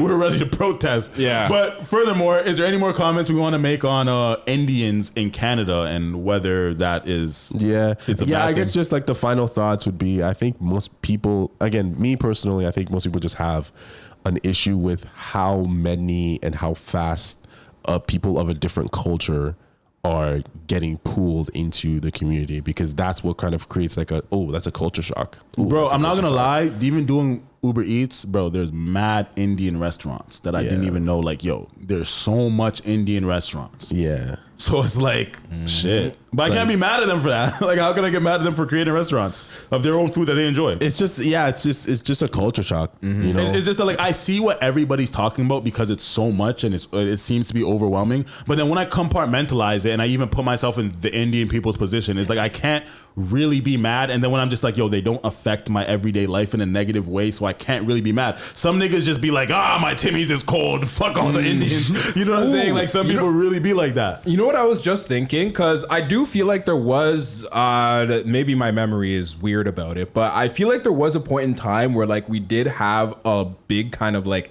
Asian takeover at one, not literally takeover, but at one point it did feel like that there was a lot of Asian people just like working at bare different restaurants. Never took it in. I would have bagged the Asian shorty still. Bomba Club.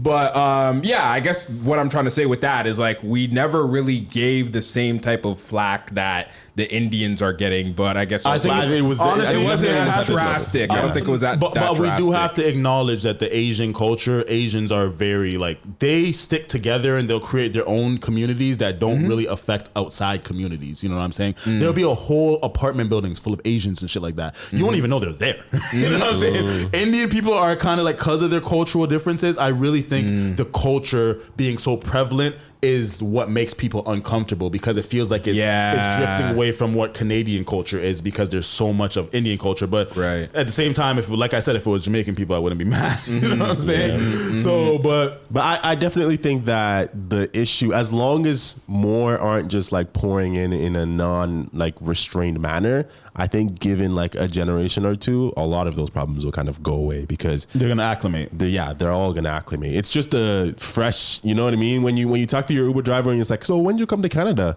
Oh, about 2 months ago. It's like, damn. I drive.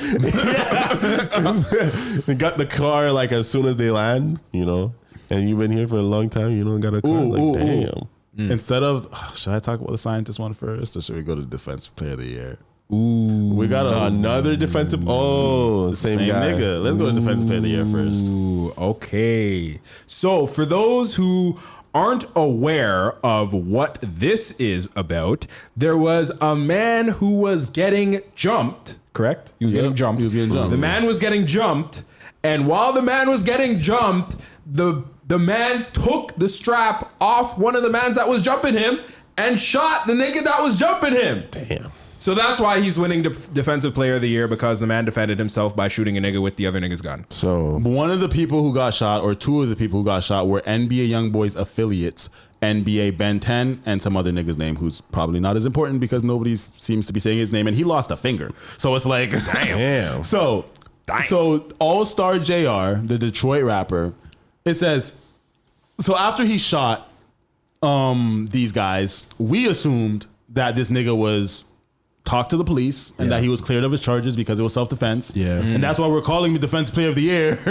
because we assumed that it was self-defense and he cleared himself of all charges and he was taunting the man. He made a diss song to him. He made a viral dance thing to him and he just been making mad jokes, made a shirt and all this type of shit. But it says that the feds picked up Detroit All-Star JR for illegal federal gun possession by a felon for shooting NBA Ben 10 and Ron. They have the whole thing on videotape and also detail in the complaint that admitted to possessing the gun in music and social media posts afterwards.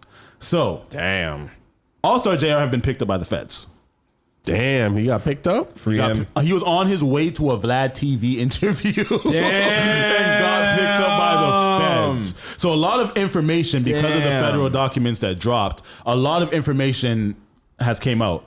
It appeared to be, okay, so that photo right there, that is All-Star JR shooting Ben 10 while he was on the ground. That's fucked up. So that means that he took it past self-defense. So what happened was he was getting jumped. Somebody dropped their gun. He picked up the gun, started shooting at the niggas. He rinsed the clip. So he shot all the bullets, right? So he shot he shot niggas, right? A bystander also got shot in the ass. The NBA niggas got shot. And then this nigga gets up afterwards. He goes back to Ben 10, shoots him on his ass while he's on the floor. So this is after so one shot hit Ben 10 initially, right? And it hit him in his neck. So he got hit in his neck, and it might have struck some of his spinal cord or something like that, because the Fed documents say that he can't move his legs. So there has been like, the NBA guys, they've been trying to like, put videos up of them talking and shit to show, yo, we good type of shit, we good. But they were trying to hide the fact that the man can't walk right now. We don't know if he's paralyzed for life. We don't know if it's curable. We don't know what's going on. But apparently they're trying to say, yo, post a video of you walking, because apparently he cannot walk.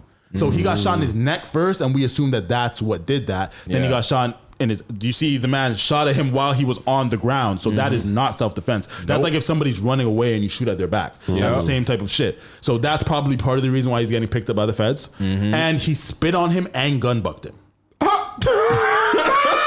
He spit on him, and I understand his frustration. Fam, sometimes you just can't get mad at niggas when they're mad. Honestly, this is one of those cases where they tried the wrong nigga, bro. Yeah. Like a nigga who was willing to do all of that, because like honestly, even if I got jumped, I wouldn't do all of that. Like going back and spitting on him, gun bucking him, and shooting him in his ass. And apparently he was trying to shoot him more, but the gun ran out of bullets. You know them I say. So that means he was probably trying to kill him. Yeah, you know them say you think you're bad. No, say somebody outside there better than you. Better than you, for real, bro. Yeah, so I think this whole entire thing is fucking insane. Oh man! Because All-Star JR went from the Defensive Player of the Year to the Dummy of the Year. Yeah. You know what it is? Dumbest. He's still a DPOY, but he's the dumbest person of the year. Yeah. Because I'm dead. Because why wouldn't he at least give us? If that was me, I would try to cooperate with the police as fast as possible, because before they do all that investigating, my statement will definitely make it look like it's more on my side, because people will be able to empathize with the jumping. You know what I'm saying? No one's gonna be like, okay, you're a felon, you had a gun in possession because you got jumped and you did what was best for your safety and your self-interest. You weren't thinking like, oh, I'm not gonna go to jail for holding a gun. Like, nah, you were. Somebody who was jumping you had a gun. That means that they could have shot you as well. You were scared for your life. You grabbed the gun and then you shoot people. You know what I'm saying? Him going back, shooting him in the ass, they're going to have to fight that in whatever way they can fight it. But I'm sure that a jury would definitely they wouldn't give him a super like, oh, you're hugging the whole book because of this situation, because it would be understandable. So him making the Ben 10 challenge, shaking up you're mocking the nigga on the internet. Crazy. Now you're looking like you're not the victim anymore. You know what I'm saying? So shit. Tommy's in the chat. Big up Tommy. This is our 20th episode. Round of applause. Yeah, man. This is our 20th episode. Yo, shout out to Tommy. Put on the third bank and let's hear a chat too much for the gang right now.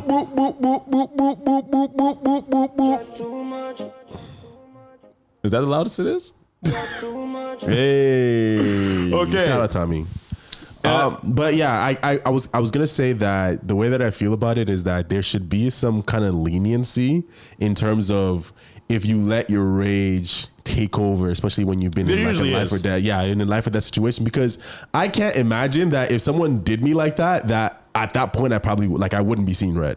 I mean, each person has their own different ways that they would react, but I can imagine I'd be seeing red. It's like if a nigga pulled up on me on some, I'm trying to rob you, threatening my life and shit, and I got the upper hand, I can't imagine I don't want to kill them. But then, but at the same time, after everything calms down, and think about it, the feds don't just come for you, bro. The police have your fucking phone number, bro. Trust me. How did the police call me for Ricky Heath? You know what I'm saying? Niggas have your shit. You know what I'm saying? They probably called him and he wasn't answering, or he answered and didn't want to cooperate. You not wanting to cooperate with the police is not going to help them be on your side. And plus, he probably didn't want to snitch. But at the same time, in order to claim your self-defense for stand your ground laws, you have to tell what happened. And that's how the baby got away with what happened in Walmart. Because whether you call it a snitch or not, you have to say what happened in order to defend yourself. And I don't think that's fucking snitching. No, sometimes you have to call the boy. Call the boy. Call the boy. Call the boy. Some comments when we were talking about the Gucci Mane incident, they were like, "That's not snitching, that's telling." I kept seeing that. It's like, that's not snitching, that's telling. There's a difference. I think that if Gucci Mane didn't create the persona that he created, then it wouldn't be as big of a deal. Yeah. But you guys have any comments about the dumbest person of the year, defensive player of the year? What do you want to call it? Or DPOY? DPOY. Honestly, I'm not gonna lie. If you're like if you're a hardcore street nigga and like you portray that persona online, there's a very high chance that if shit hit the fan, you're probably going to be the dumbest player of the year.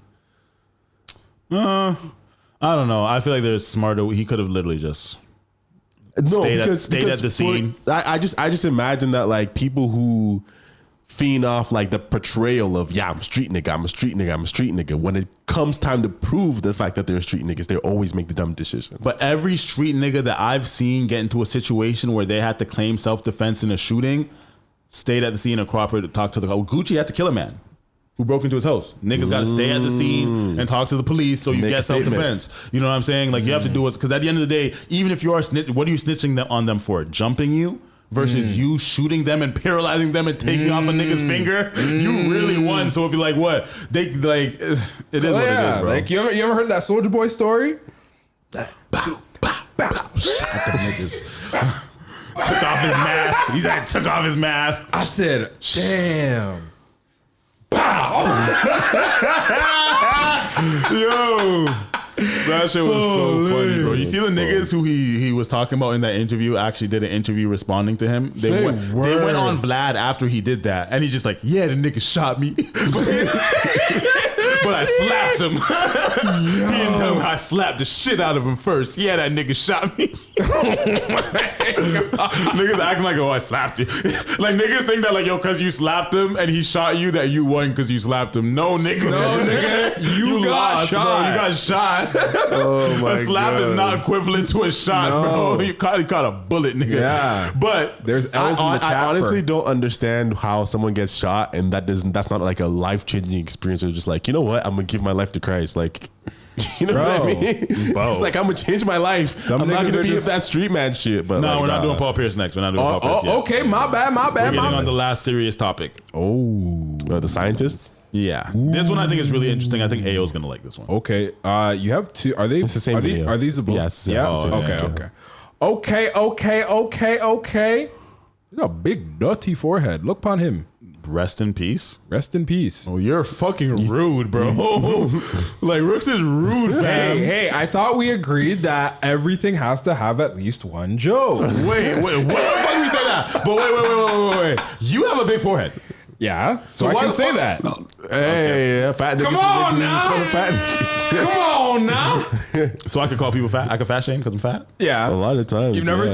Oh yeah, you watched Financial Audit, Caleb Hammer or whatever. Caleb, I don't agree with him though. But he be cussing fat people. I thought you were gonna say Drewski. Drewski be cussing fat. Caleb Hammer is actually mad entertaining. I'm not gonna lie to you. Mad entertaining. UFO researcher. UFO researcher David Wilcock found dead at 53 in fam. I said found dead. My bad. Rest in peace to David. Yeah. Rest in peace to David W. We'll call him David W. Found dead at 53 and suspected of, can I say that word? Sewer slide. The 12th U.S. scientist involved in space-related technology and classified ET technology to disappear or be abducted since 2022. And then his tweet says, I plan on living, not suicidal at all, just concerned about what happens when you prove God is real. Interesting. Okay, so this is what I always think. You guys ever watch something like fucking Prison Break or like something like, you ever watch a show where you see like government officials getting killed, you see like mad shit going on, and you're just like, yo, ain't shit going on in the news that's saying all this shit's happening? Ain't niggas looking into, isn't it suspicious that all these niggas are like, you watch Power, like 10 niggas will get killed. You know what I'm saying? I think about that when I watch action movies. Yeah, when you watch movies, sometimes there's bare niggas getting killed, and you're like, yo, if this many people in this small of a circle got killed, don't you think that there'd be a federal investigation into this type of shit? And shouldn't there be like newspapers of being like, yo, You never watched the show and thought that? Am I the only one? No. I've seen. So I usually see it in gangster movies. Yeah. So like, exactly. that's what I'm saying. Yeah. what was the most recent one I watched? Casino, where it was like, yeah, like shit got raided, like blah blah blah blah blah, this There and it that. is. And then, bro, the old mans are sitting there. They're all having a meeting. They're like, yeah, I don't know. He seems like he's pretty solid as a rock. And then the head man is just like, let's not take chances. Smokes everyone. But yeah, so if you smoke everyone, don't you think that there will be a news article or like a news report saying like this many people there will be an investigation Who were saying in like relation in to- relation to these people all get killed in a similar incident, like distance that in the United States or Canada, that would be a big deal. You know what I'm saying? That was But the caveat. So I'm just like, yo, so 12. So when you look at posts like this, and that none of you guys have heard this, 12 U.S. scientists involved in space-related technology has disappeared or been abducted since 2022. And this man is saying that he was suicidal, and then they're saying that he did suicide. So I'm just saying, I'm not a big conspiracy theorist. Y'all know this. I'm a big realist. But I do think that we should pay attention to things like this, because those are the niggas we're not thinking about. The scientists who are discovering shit, who have the real answers about shit that we probably Don't have the answers to. You know what I'm saying? That the government doesn't want us to know. You know what I'm saying? So I just feel like, yo, don't you guys think that this is like crazy? I'm not gonna lie. Suspicious? I'm not gonna lie. I feel like I've been hearing a lot about this type of shit for a very long time. There's this one. I think it's probably still on YouTube, but there's this really long, like weird document video or weird document movie called Thrive, and it talks about a guy that discovered perpetual motion, and it's basically just like endless energy. Like he literally just like, it shows like a contraption that the man invented and blah, blah, blah, blah. And it just goes on by itself. And then, the man just disappeared. And then, was it like a real thing? Yeah. It was a real demonstration of like how like it in, what's the word I'm looking for? Perpetual motion. Just continual. So the energy idea that that's like it's not possible because every machine that you create that is supposed to have perpetual motion loses energy over time. Therefore, it's not possible to retain the energy to keep it in perpetual motion. Who cares? I do. He does. So Okay. I'm saying, like, let's get on topic. Niggas are dying in bunches. That's what I was just saying. Okay, It's like I watched that video so long ago, and that nigga died. That whole video, that whole 2-hour video on Thrive, it talks about multiple people that have just disappeared or like their house got I care raided. about that more than the perpetual motion about whether it exists or not. But I'm just saying that, like, yo, so we don't, if Tory Lanez gets stabbed in jail, he has mad fans. Everyone's gonna be like, yo, let's write petitions and shit. 50,000 signatures, 500,000 signatures to get this nigga freed. Nothing happens, clearly. But I'm just like, yo, there's shit like this happening, but because we don't care about scientists and shit like that, we ain't even paying attention. So it's like, I would say the reason why I'm not as sold on the idea is because my first question would be, what was the time? Like, what was the time span in terms of? I did not look when into they got this. disappeared. I did not look into the legitimacy of this. So basically, The time they're span saying- between all the 12 people. Yeah, because it wasn't 12 people at once. It's Right. since 2022, Right. they've counted up to 12 people that have disappeared that were involved in this technology. So the next question would be, how many people were involved in this technology? Like, did some of them just die of, you know? Because since 2022 is a lot. It's saying disappeared or abducted. abducted. So it's not just like, This does give heavy conspiracy vibes, though. So it's not like they're saying, oh, they fell ill and then, they got cancer or they got whatever, they died in a car crash or whatever. It's just like they disappeared or they got abducted. But you know what I hate about situations like this is like, what are we supposed to do about this? It's like, I get Facts. it. It interested in me, but I'm just like, I feel so helpless. Like, I'm just like, so even if this is a legitimate thing and we're like, yo, shit, there's actually something going on, are we gonna do anything about it? Basically, just don't be you could join a group of people who are care? truth seekers. basically That's true. just don't be too smart, fam. Saying that's why I say ignorance is bliss. That's actually a problem with our generation, though. Like, back, like, we would never do Pearl Harbor, bro. We'd be like, taxes, okay, more. Boston Tea Party, Yeah. But like, niggas might die doing that. Go to jail? Nah. Like, we're just so willing to let the government do whatever the fuck they want. It's fucked. It is fucked. But it's fucked. Even the trucker convoy people that are shutting down bank accounts, we didn't even do shit about that. I think that because for the truckers, like that was super personal for them, you know. So literally, I know, but they got reprimanded and we didn't do anything to protect them as people. We're just like, okay, life moves on. But to this day, there's still people getting reprimanded for that trucker shit. Really? Yeah, like there's still like people are still getting in trouble for that shit. Damn. You know what it is, fucked bro? up. You know when what it was it just a is? protest. It's the Yeah. damn phones. Yeah, I think there's a point in that. And Okay. because it pacifies you. Yeah, it makes it be like, yeah, let me just It's like, oh well, let me scroll next Instagram. one. Yeah. Oh, Iran bombs. Okay. Nick Cannon, another kid. All right. Yeah, because back in the day when there was no phones, when you heard shit like that happened, all you had the chance to do was ruminate on that. You're like, damn. That shit really happened? Fam, you remember Coney 2012? Is that what it was? I heard that shit was fake.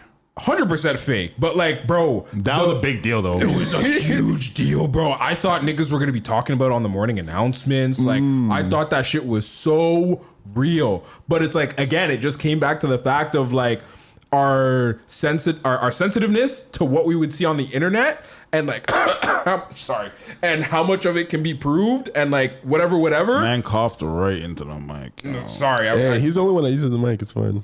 Hey, but yeah, just seeing shit like that, it's like it's crazy the difference in the desensitization versus now, where like you just scroll on your phone, whatever. Yeah, that's but too it was bad. like Coney 2012, like bro, this guy's a bad youth, fam. I can't believe this is real, fam. But Well, I think things just work in little communities. So there's communities of people who care about different things, who are more invested, and you'll see them in those little communities. And then for us who like, passive people, The NPCs. we're NPCs for certain topics. Like there's certain things I'm invested in and not. But I did think that this was interesting to bring up because I always just, like I said with the movies thing, I'm just like, yo, so we're just gonna ignore this. and like this, we're just like, the thing is that I'm a victim. Well, I contribute to this too because I didn't Google one thing about this to see what's legitimate or not. But this could be completely legitimate, and niggas are hiding something, and niggas are dying in bunches, and we're just like, okay, so got to pay my rent tomorrow. yeah, know? I think it does also come down to like, the fact that we as people already have so many problems ourselves that we have to deal with. Yeah. Where it's like, well, don't have the damn. bandwidth. Yeah, it's just like, damn, like that's a crazy problem to have. But like, I don't know if my rent's gonna get paid this month. You know what it is? Honestly, I would even say if we're gonna kind of think along that lines, we don't even have to go all the way to conspiracy. There's like real shit happening right now. Like people are actually like having the worst lives of their fucking entire lives. I'm one of them. And Rest there in was- peace to Dave, fam. Rest in peace Yeah. to Dave Wilcox. Rest in peace, brother. Shout out to the Iranian community as well. That was kind of what I was getting to. Oh, The man them were going through it, and we're just like, super going through. So what am I gonna eat tomorrow? Yeah, I'm saying? am I gonna have peanut butter and bread? That's honestly how it is. I don't know if they're really going through it like that, are they? The Ukrainian mans too are going through it still. The Iranian guy that like reached out to us, who we're gonna try and have as Next a week? Zoom call, for next week. He sent me a video of like actual this is what it's like right here in civilized Iran, and literally there's buildings that are just like bombed, Collapsed, yeah. and like it's fucked. I could bring it up right now because he sent me in like a drive link. We're gonna But- have Wes on next But week. yeah, next week and he's Iranian, right? He's something. He's Middle Eastern. He's Middle so Eastern. he is very like well versed. I think in, is he from Iraq? I'm not 100% sure. Okay. But he's Middle Eastern and he's very well versed in what's Yeah, so actually I think going that on over it'll there. be so- perfect for us to cover that whole thing next episode. Yeah, for So- sure. Yeah. So Next. moving on from our little conspiracy, how much time are we at right now? $140. Buck 40. Okay, For how much yapping I we've would- been doing, we're doing pretty good. I would say we should talk about the thing that I sent to the Instagram. Yeah. We are on the Instagram. This shit is mad hilarious to me, man. hilarious. Is that his son? No, okay, let's not get distracted. Okay, so Yeah, This is what Ayo's gonna look like when he starts balding I don't think I'm gonna get bold. and stops going to the gym. Does your dad have hair? Yeah, and my grandpa. they both have full head of hair? Wow, lucky you, fam. Yeah. Lucky That should you. have been a round of applause. Nigga. How's that a round of applause? I have nothing to do with that. It's just congratulating you. Oh, congratulations for having good genes the- like Sydney Sweeney. Ole. Okay, what is this? Oh wait. What's it called?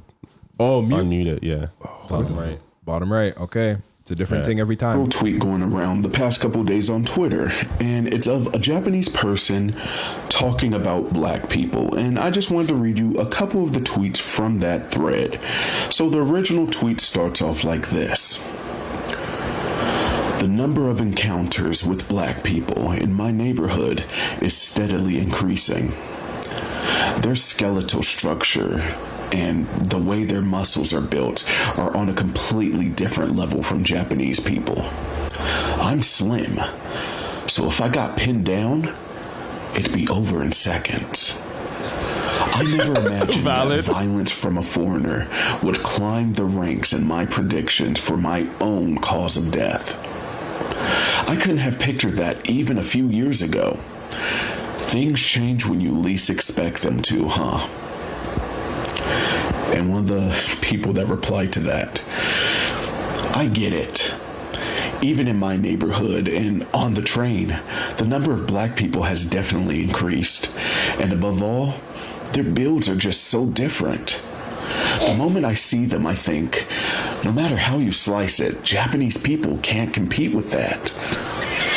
Even the women, despite having similar heights, have this thickness and weight-class vibe from another world entirely. When I imagine getting punched by one and thinking, I might die from a single blow, it fills me with this unbearable fear. Yo, bro. Another response. I'd expect that. The black folks who come to my shop are always grinning, cheerful types.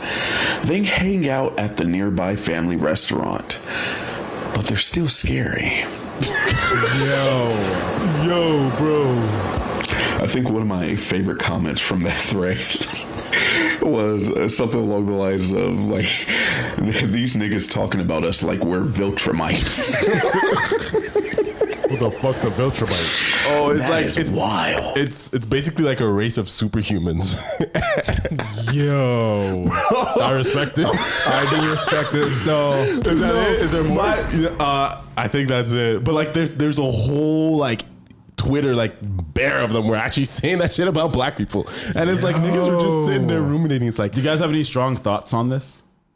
how do you take it no, over? okay, so the question is I it love racism? this video, by the way. Is it racism Yes. or is it 100%. curiosity? 100% racism. Well, they're curious and observing, but their conclusion landed upon racism. You know what I'm saying? Like they're worried about black people more than it's curious. Because it's like, what do you mean the women have a different type of thickness? Like, I don't feel like that was racist. I feel like that's observation. Nah. So take this in. So in Asian culture, especially like Japan, it's more what's the word I'm looking for? It's more culturally appropriate to be like slim flat body. So like when you come through and you have a big dirty dump truck Or a BBC. or Then fucking down the Japanese women. then they're kind Show of them a thing or two. then like they see it as like obscure. So then you know what I mean? So yeah, that's definitely racism. But what about like, if I got punched by one?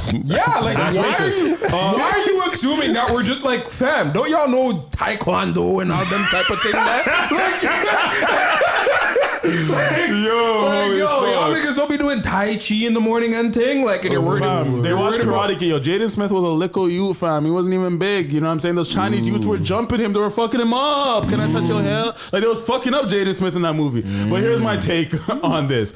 This is actually, I feel like this was slightly complimentary in a way. Oh, okay. Facts. I feel like the racist element of it, I'm not mad at because it wasn't a hateful racism. It was a stereotypical racism. They were stereotyping us, and they had genuine, like, even though their concerns were kind of racist, I can't be mad at them for it because like, hey, they just have their concerns based off of like, they weren't saying like, yo, I see a bunch of black people committing crimes. I'm scared they're going to commit a crime to me. They're saying like, yo, it's like if we see a bunch of Samoans who are built huge and we're like, yo, that nigga gonna fuck me up. I'm scared of those niggas because they just look there. Why are they all so big? You know what I'm saying? Like, you know, I'm like, I may be kind of racist because I'm stereotyping them all in a type of way that may like, you know, result in maybe even the treatment being different, but at the same time, that's the reason why I'm not mad at it, because it's different from a white person, a Caucasian person example of just saying I hate this person because I feel like I'm superior to them. They think that we're physically superior to them. Yeah, you know what I'm saying? Yeah. So it's like the racist part of it, I think, is stereotypical, and because it's like I could say that it's racist for me to assume that all Chinese people are good at math, because that's a dangerous assumption. Because if there's a Chinese person who's not good at math, then they fall into being not as Chinese, not as worthy as like, you know, that's dangerous about stereotypes. If we assume that all black people are good at basketball, then the black person who's not good at basketball, they're going to seem like they are not black and like they're less than, you know what I'm saying? So that's why stereotypes can be dangerous when it comes to that. But do I feel like it was hateful racism? I don't feel like that. I don't. Yeah. I actually felt complimented as fuck. So unfortunately, I don't have a longer version of it, but there was a YouTube video of a guy kind of breaking down and going down into it. And I think the first person that commented, I never thought that one of the ways that I would die would be by a black person or some shit like that. He was like, a lot of people were like, what the fuck is this? And he was replying. And part of some of the things that he was replying to was like, he believes that like, first of all, it goes back to that there's a lot of Nigerians in Japan. He doesn't like those people. He complained about them. And then he also complained about how, like, as far as he's concerned, black people have lower IQ.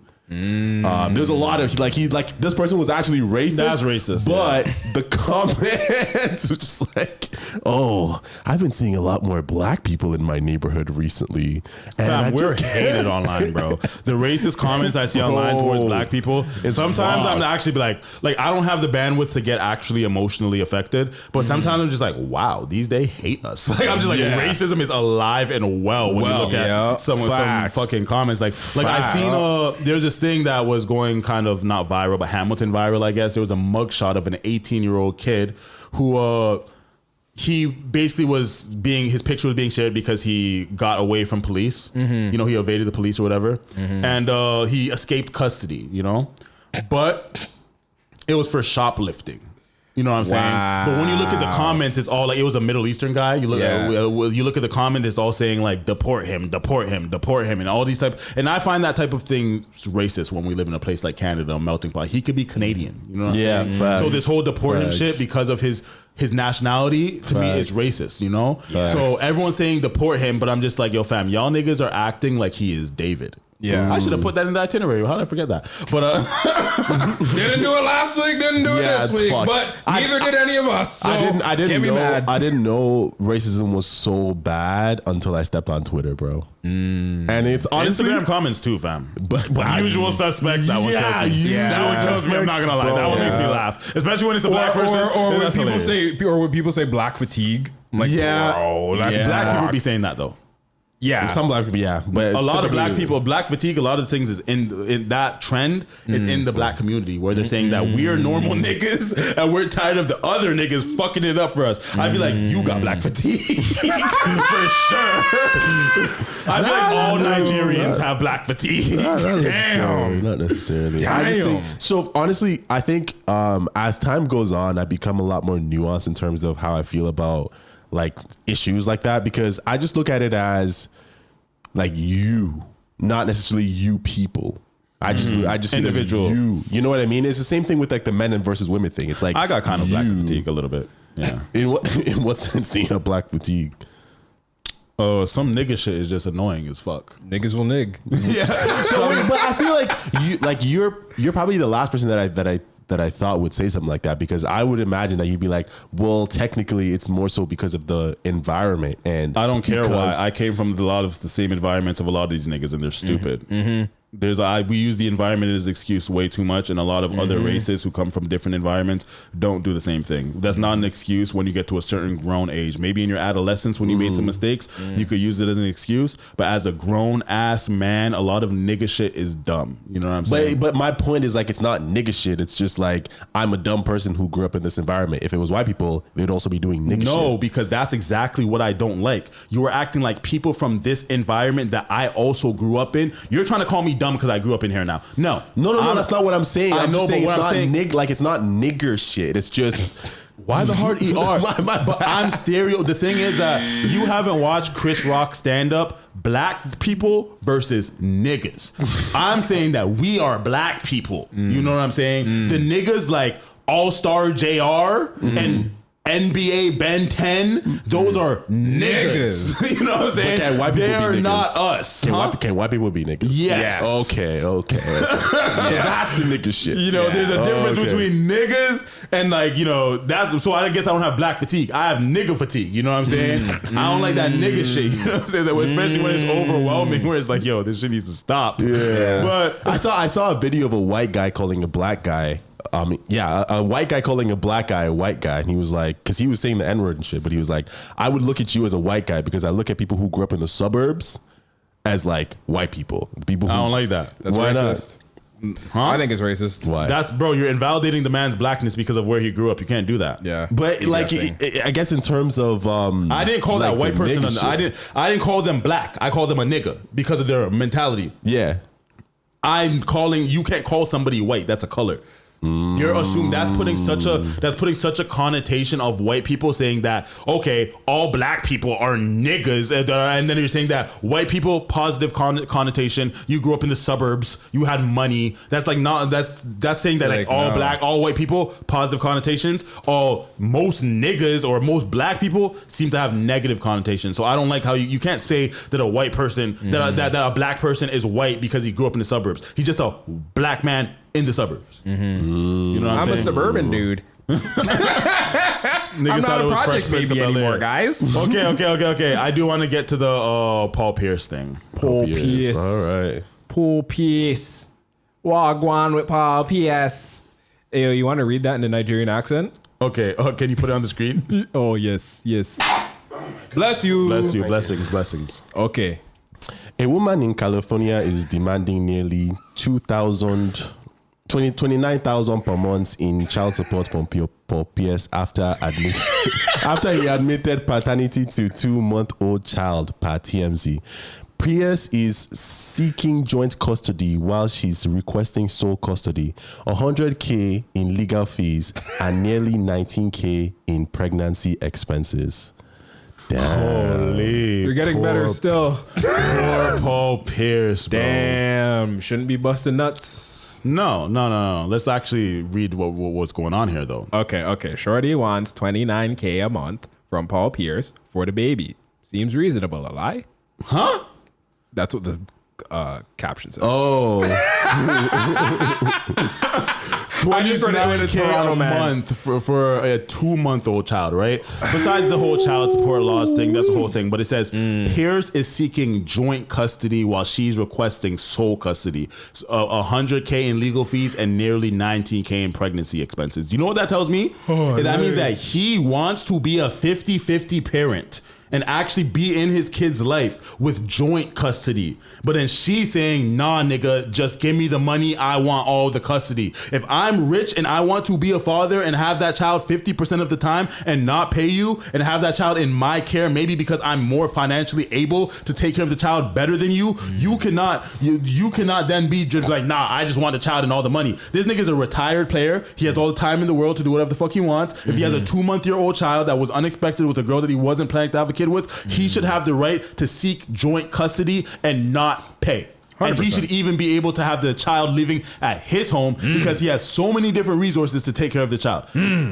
Yeah. Tell him again. Yeah, fact. This shit kind of triggered me. I'm not gonna lie when I read this shit. Tell him again. I'm like, the whole child support law shit is like, okay, y'all niggas know you live in California, the most expensive state for child support, and then you're busting in bitches raw. Okay, so it's like $29K I don't agree with it. We all, but that's not the conversation I'm trying to have. You know what I'm saying? Yeah. Honestly, that would kind of be my only take because you know me, bro. Like, it's just like, listen, fam. No baby needs $29K. One, nobody's baby costs that much money. Like, it's not like you're sending them to fucking boarding school and they have a fucking horseback riding fucking trainer. Fam, like, that's more than welfare a month. That's more than welfare a year that the kid's getting a month.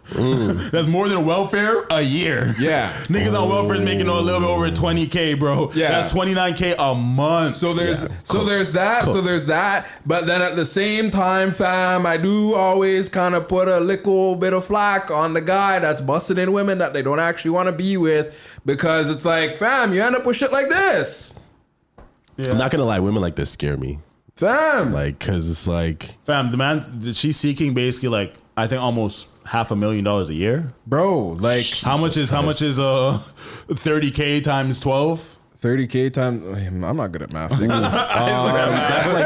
like 360K. Yeah, you know what I'm saying? Yeah. Okay, real Nigerian. Hey.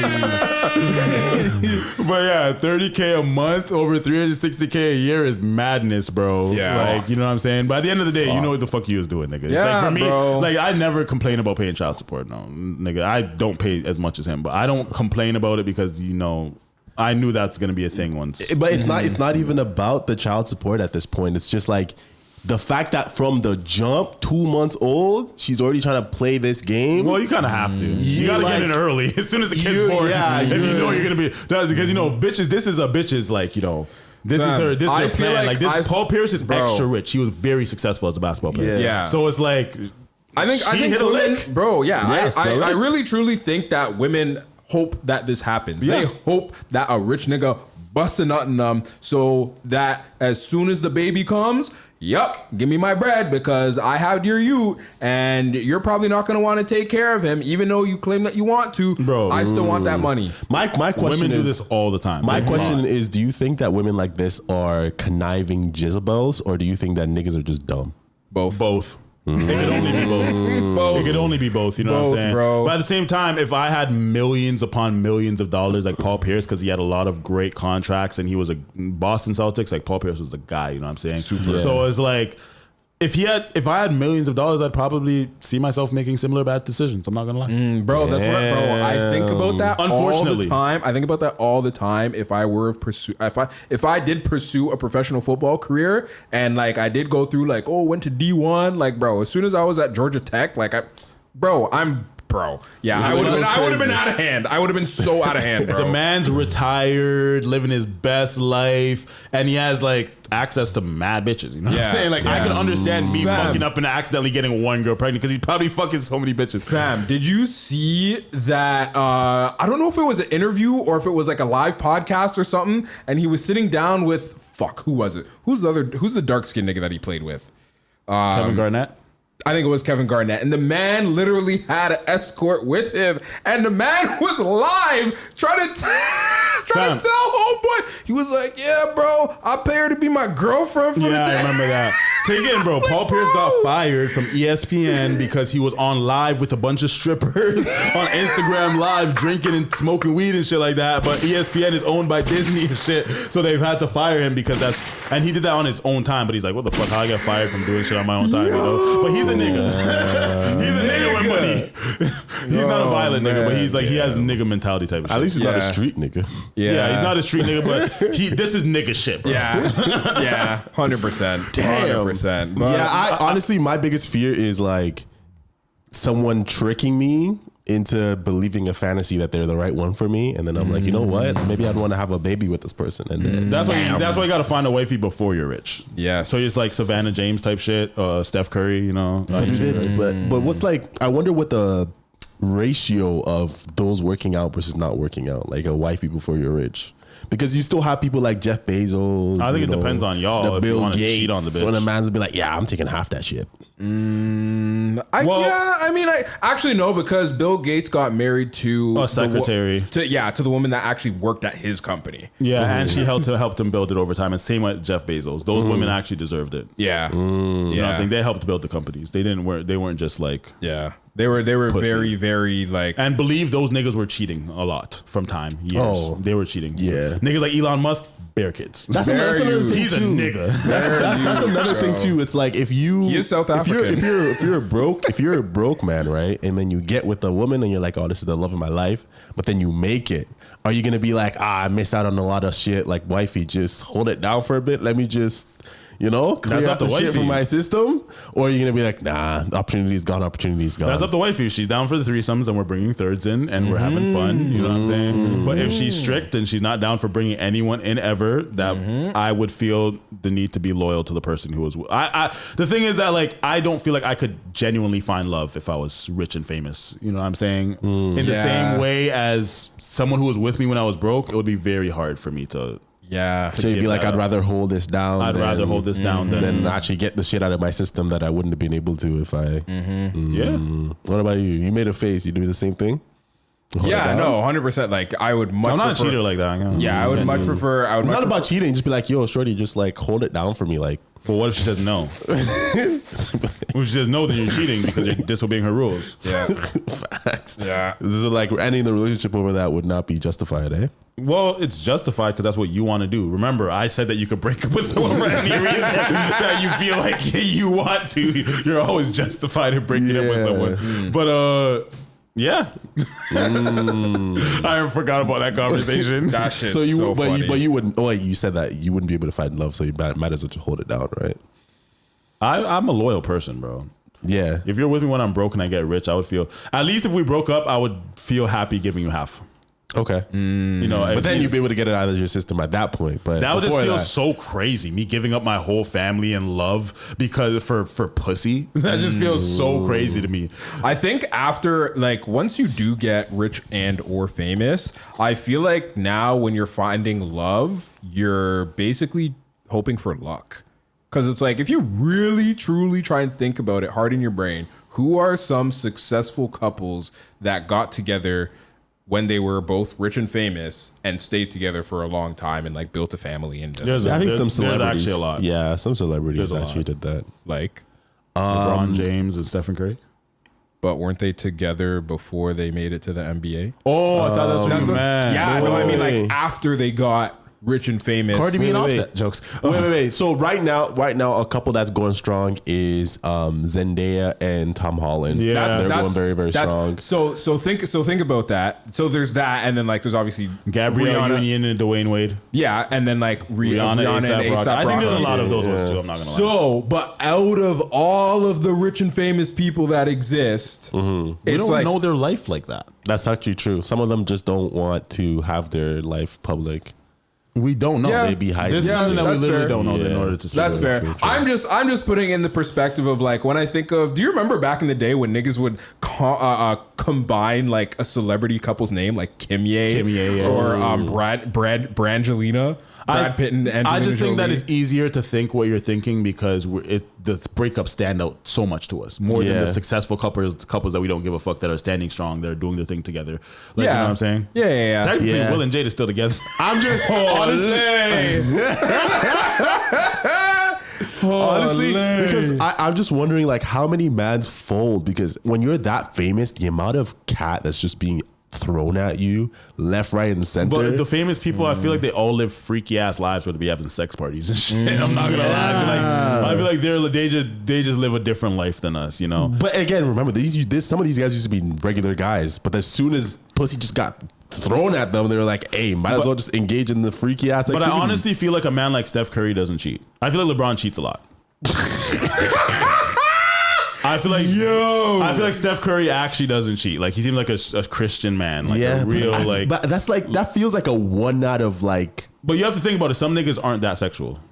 Yeah. They just don't give a fuck about pussy like that. And then when you have an abundance, the value gets so much less. You know what I'm saying? And then when you're with somebody for so long, notice that we're only naming celebrities who are with celebrities. We're not talking about celebrities that have a wife that we just don't know about. Snoop Dogg has a wife. Yeah, but that's what I was talking about though, is like the likelihood of like longevity in a successful relationship when you decide, yeah, you know what, I'm gonna get rich and famous, and then find somebody else who's also rich and famous and get married to them, versus just like before, like. But it could be random that you still met after you were famous. They're just not famous. But wouldn't you be worried that they might want to, take your shit? You'd be worried. Honestly, that's not my. You can sign a prenup, bro. The whole take your shit is not my biggest concern. Yeah, we've seen my whole thing is that you don't actually love me, and you care more about what I can provide. You're just looking for a get out of the jail free card. Facts. Yeah. So my whole thing is that she doesn't genuinely love me, and that it's like, she wouldn't write. Like if I went broke, she would leave me. That would be my concern. Yeah, because it's like, think about that, right? Like you're just a regular girl, and it's like you're telling me to live the best life that I can live. I just have to sign this little prenup. Yeah. Sign me up. Act right. We won't get divorced. Shit. Yeah, exactly. It's like I just have to, So that would basically increase your distrust in like when you're interacting with the opposite sex, because you'd be like, I don't know if this woman actually likes me for me. If I was Drake, it would be very hard for me to find love. Yeah. It would because it would just be because like for me, if a girl loves me right now, she really likes me. You know what I'm saying? Right now, my life is terrible right now. If she likes me right now, she really likes me. You know what I'm saying? If I'm at the best, top of my game, most successful I am, them liking me is just like, yeah, everybody likes me. You know what I'm saying? Get in line, Yeah, I hear that. Shout out to Paul Pierce. Shout out to Paul Pierce. Round of applause. Hey, kind of put yourself in this situation, but I'm glad you have a you.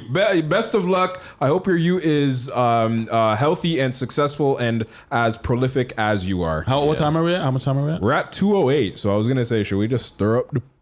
I want to do one more before I stir up the pot, because honestly, I do not give a fuck about Jada Pinkett. I'm not gonna lie. Oh, for real? Okay, bet. Okay. I was gonna mention it because it might be trending, but I really just don't give a fuck. Like about the whole situation. It's dragged on for years now. And I'm just like, okay, yeah, Jada's still throwing her husband under the bus and not taking accountability and acting like a victim. Okay, yeah, Wack. More of the same.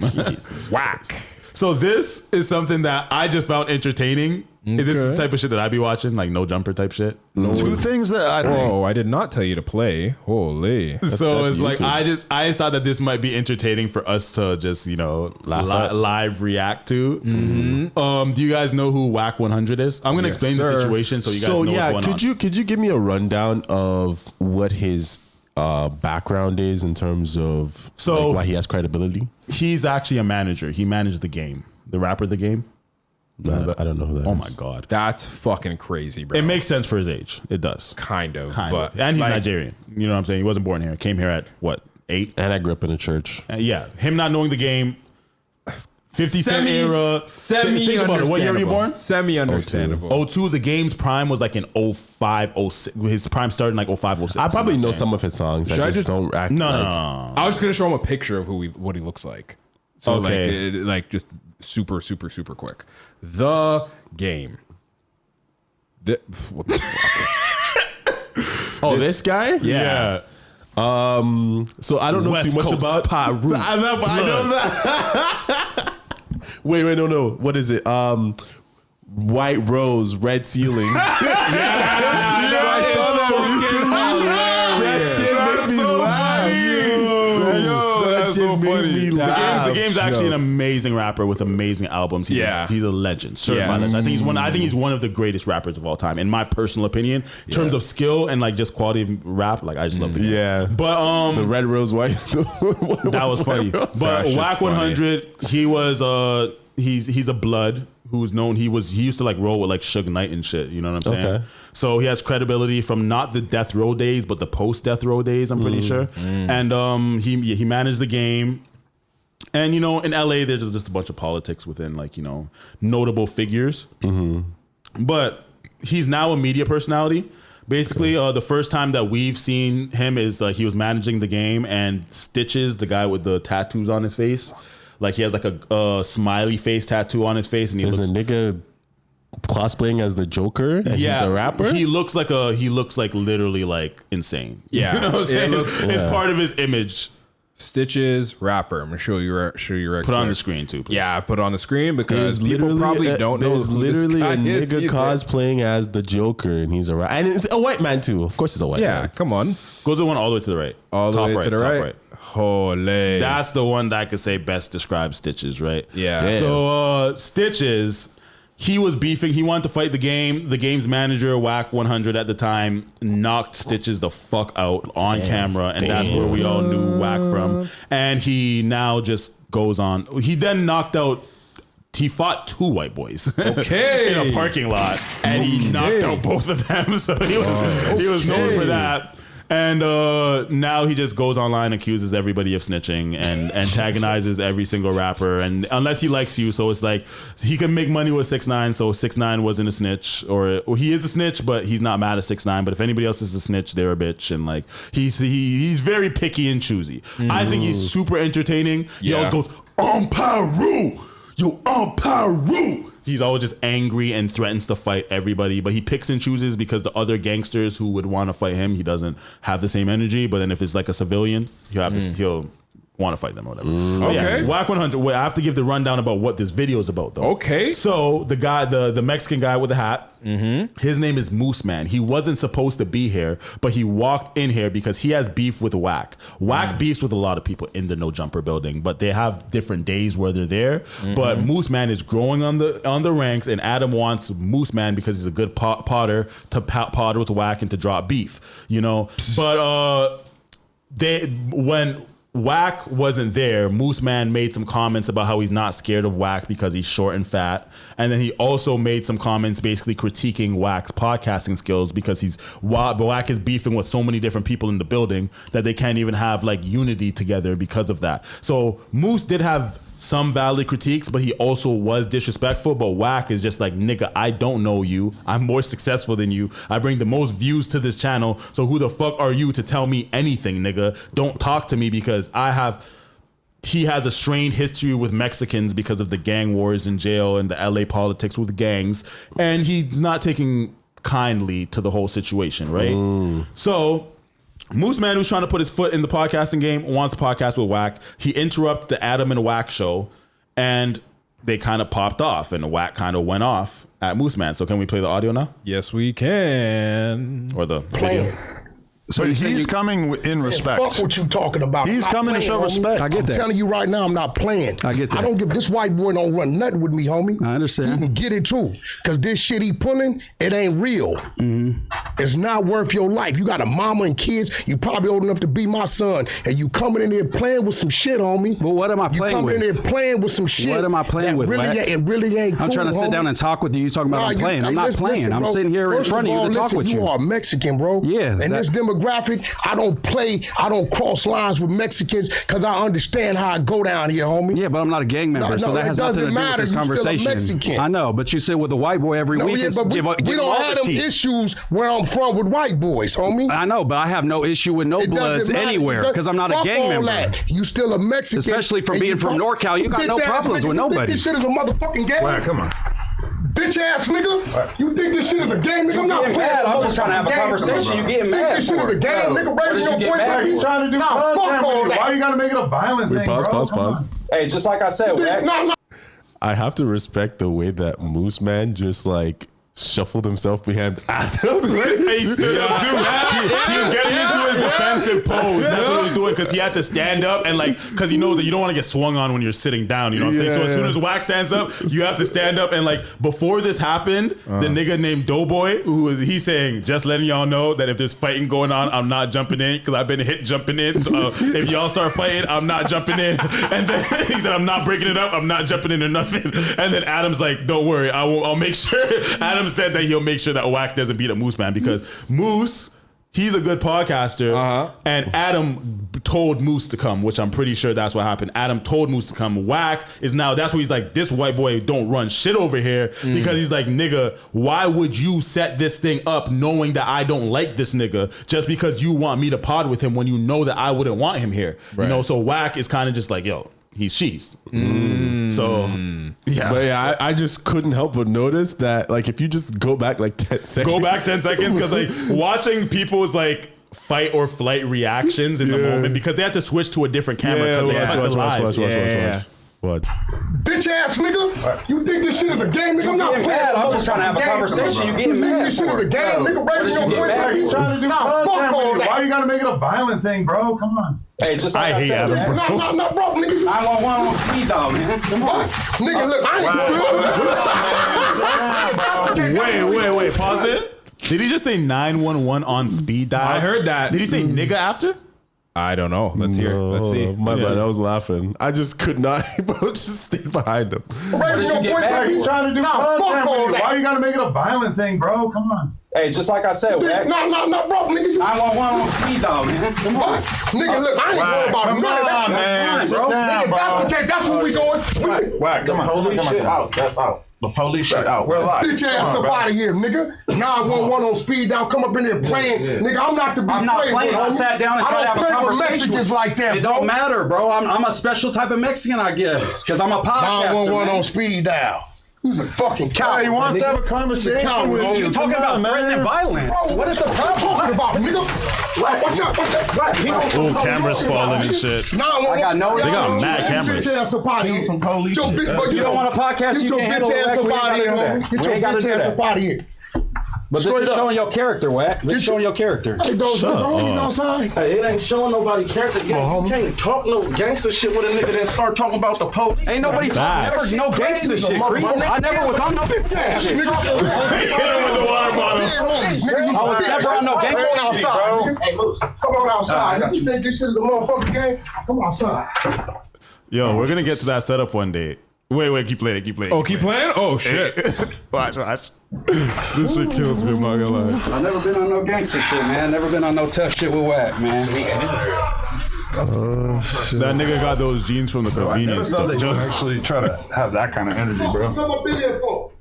Nigga, I don't play these type of games. He's about to come back, watch Come out. outside. Come outside, homie. I don't need to do that. We doing that outside. You got it. Why, dude? What you playing with? You got I it. told you I don't tolerate no disrespect. You got it, Wack. I'm not trying to disrespect you. I'm trying to podcast. Nigga, I don't play with Mexicans like that. Pause it. Yo, the man went outside and worked himself up. And you know what he did? The man started talking to himself. Like, yo, this nigga's playing with me. Man, said, come outside, bro. Nah. My favorite thing about Wack crashing out is when he says, "On Paru." Yo, and when you see like in DJ Academics and shit titles and shit like that, they put the pie emoji and a kangaroo emoji and they say, "Oh my gosh, bro! Holy shit, Bro. God, honestly, damn. shit like this is probably like the reason why niggas need to learn how to fight, bro. Because if I knew how to fight, I'd have been like, all right, bet. Like, let's go. I would have fought Wack. I swear to God. I would have fought Wack. I would have been like, bet. But I'm good. But I'm a fight. Wait, listen. Why? That nigga's like 300 pounds, bro. If you know how to fight, that's what I'm saying. Like, This that's why you nigga's need like to know how to 50 fight. years old, bro. Yeah, if you know how to fight, like you're not worried about He's that. fat. Now, what I would be like, all right, I will fight you, but I just gotta make sure you ain't got nothing on you. Like, drop everything. Well, let's go hands. Wack let's usually do the comes shit with like people man. and shit. I'm surprised that Wack doesn't like have. I think that if Wack had a bunch of YNs around him, he would have sent them at him. But like, you know, I think he's on his dolo right now. That's why he's just woofing by himself. So Wack doesn't have anything on him. He has no reason to in that building. He's kind of like one of the bigger heads where because of his clout and his reputation, him and Adam Show is the most successful on there too because of Wack. So it's like I doubt he would feel the need to carry a weapon into the building, especially when they also have security. Yeah. Yeah, it's also a place of business. You think he would? feel like probably, you think he would? If you fought Wack and you beat him, do you think he would go after you? Yes, he would 100% go after you and send people after you and get you set up in different ways. Or he'll try to embarrass you on the internet, make a rumor about you, or find ways to get other people to hurt you behind the scenes. Oh, so it's a lose-lose situation. Well, it depends who you are. You know, this guy has no leverage whatsoever. He's like you and us if we got a chance to work at No Jumper. You know what I'm saying? Just a regular guy with no clout. You know what I'm saying? So Wack Wack could do all this because he's also not gang affiliated. If that guy was a Blood or a Crip, part of a certain set that's not Wack's set, he knows that doing all that might come with different repercussions because it's now gang violence. It's gonna be like you're gonna ride for your gang type shit. But let's watch a little bit more before we dead it, because I have a couple questions for you guys. Okay. Respect you, my G. I'm trying to have a conversation. I don't want a conversation. Okay, then we ain't got to do that. Fuck you coming here playing with me, nigga. Hey. I ain't them. I'm not trying to play with you. I'm not trying to threaten you. Nigga, you can't fuck with me. I get that. Throw your shit up, nigga. I get that. Throw your shit up. You don't got no shit, Wack. Nigga, throw your shit up. Wack, just go. Watch out, Adam. I'm not watching You out. thought this shit was a motherfucking game, nigga. You gotta I'm go. doing that with you, Wack. You gotta go. I'm not doing that with you. Punk ass nigga. Wack, you came to podcast, Nah, you want to fight. You gotta You go. heard the shit he been saying You about gotta go. me. He ain't said shit about you. What? Yes, you did, nigga. Wack. You didn't call me You a gotta little go if bitch. you're gonna do I this never shit. called you out. You didn't call me a little bitch, On my little soul, 5'4" you little gotta bitch. go. On my You gotta soul, go. I never have said that. Wack, you can't be in here doing this shit. Nigga, you brought this shit in here. He wants a podcast Did you with tell me that? You're trying to I told you I'm not fucking with him. Wow. I told you that as a man. You can't be doing this here. I never You called did. you. I never called you out. We tried to do a podcast. Okay, pause it. Did you tell me I was coming? You see? Okay, I think that's enough. You think that's enough? Yeah. So they kicked him out. Like, well, so he They left? actually sat down and. This is a 20-minute clip. They sat down and continued. the podcast. God damn. No. But who do you guys think is in the wrong here? Everybody. Again, because there's not a lot of what's it called? Context? There's not a lot of context. I would just say the crash out. I would put it on Wack because he's going overboard for just like podcasting, but Real man child. yeah. That shit's fucked up, bro. But if like there was a He's lot going 49 on, years old. yeah. But if his crash out was like if there's more context and his crash out was warranted, then I would put it on what's it called? The Mexican guy. Yeah, Moose for not standing on shit. Okay, to be reasonable, his crash out wasn't warranted because I feel like anybody crashing out that hard over those little words, it's not warranted, but it's on brand. Yeah. For Wack 100, it's on brand. But I don't think that with a logical mind that it's warranted. What do you think, Rooks? Yeah, so I don't like when niggas crash out and like over a 1-2 word, fam. Like, bro, you guys are on a podcast and it's like again, like further Imagine context. that happened here. Yeah, I wouldn't say let's go outside, nigga. Let's go outside, nigga. Tell me how I'm stubborn. I don't get what you're saying, nigga. Fam, like, bro, it really seems like I could do that. If I was a crash out nigga, I'd go to crash out for that shit though. bro. But Bro, I just got fam, frustrated. This nigga Wack, like, bro, this nigga went Super Saiyan over some words, bro. The thing is that I Like, see this shit in the hood all the time. yeah, 100%. For this minuscule shit too, I see it all the time. So Yeah. for me, this is actually normalized in the hood, but I'm not gonna act like it's for a 49-year-old man, I would assume that you grew out of that. But to be real, who is wrong in this situation to me is Adam 22.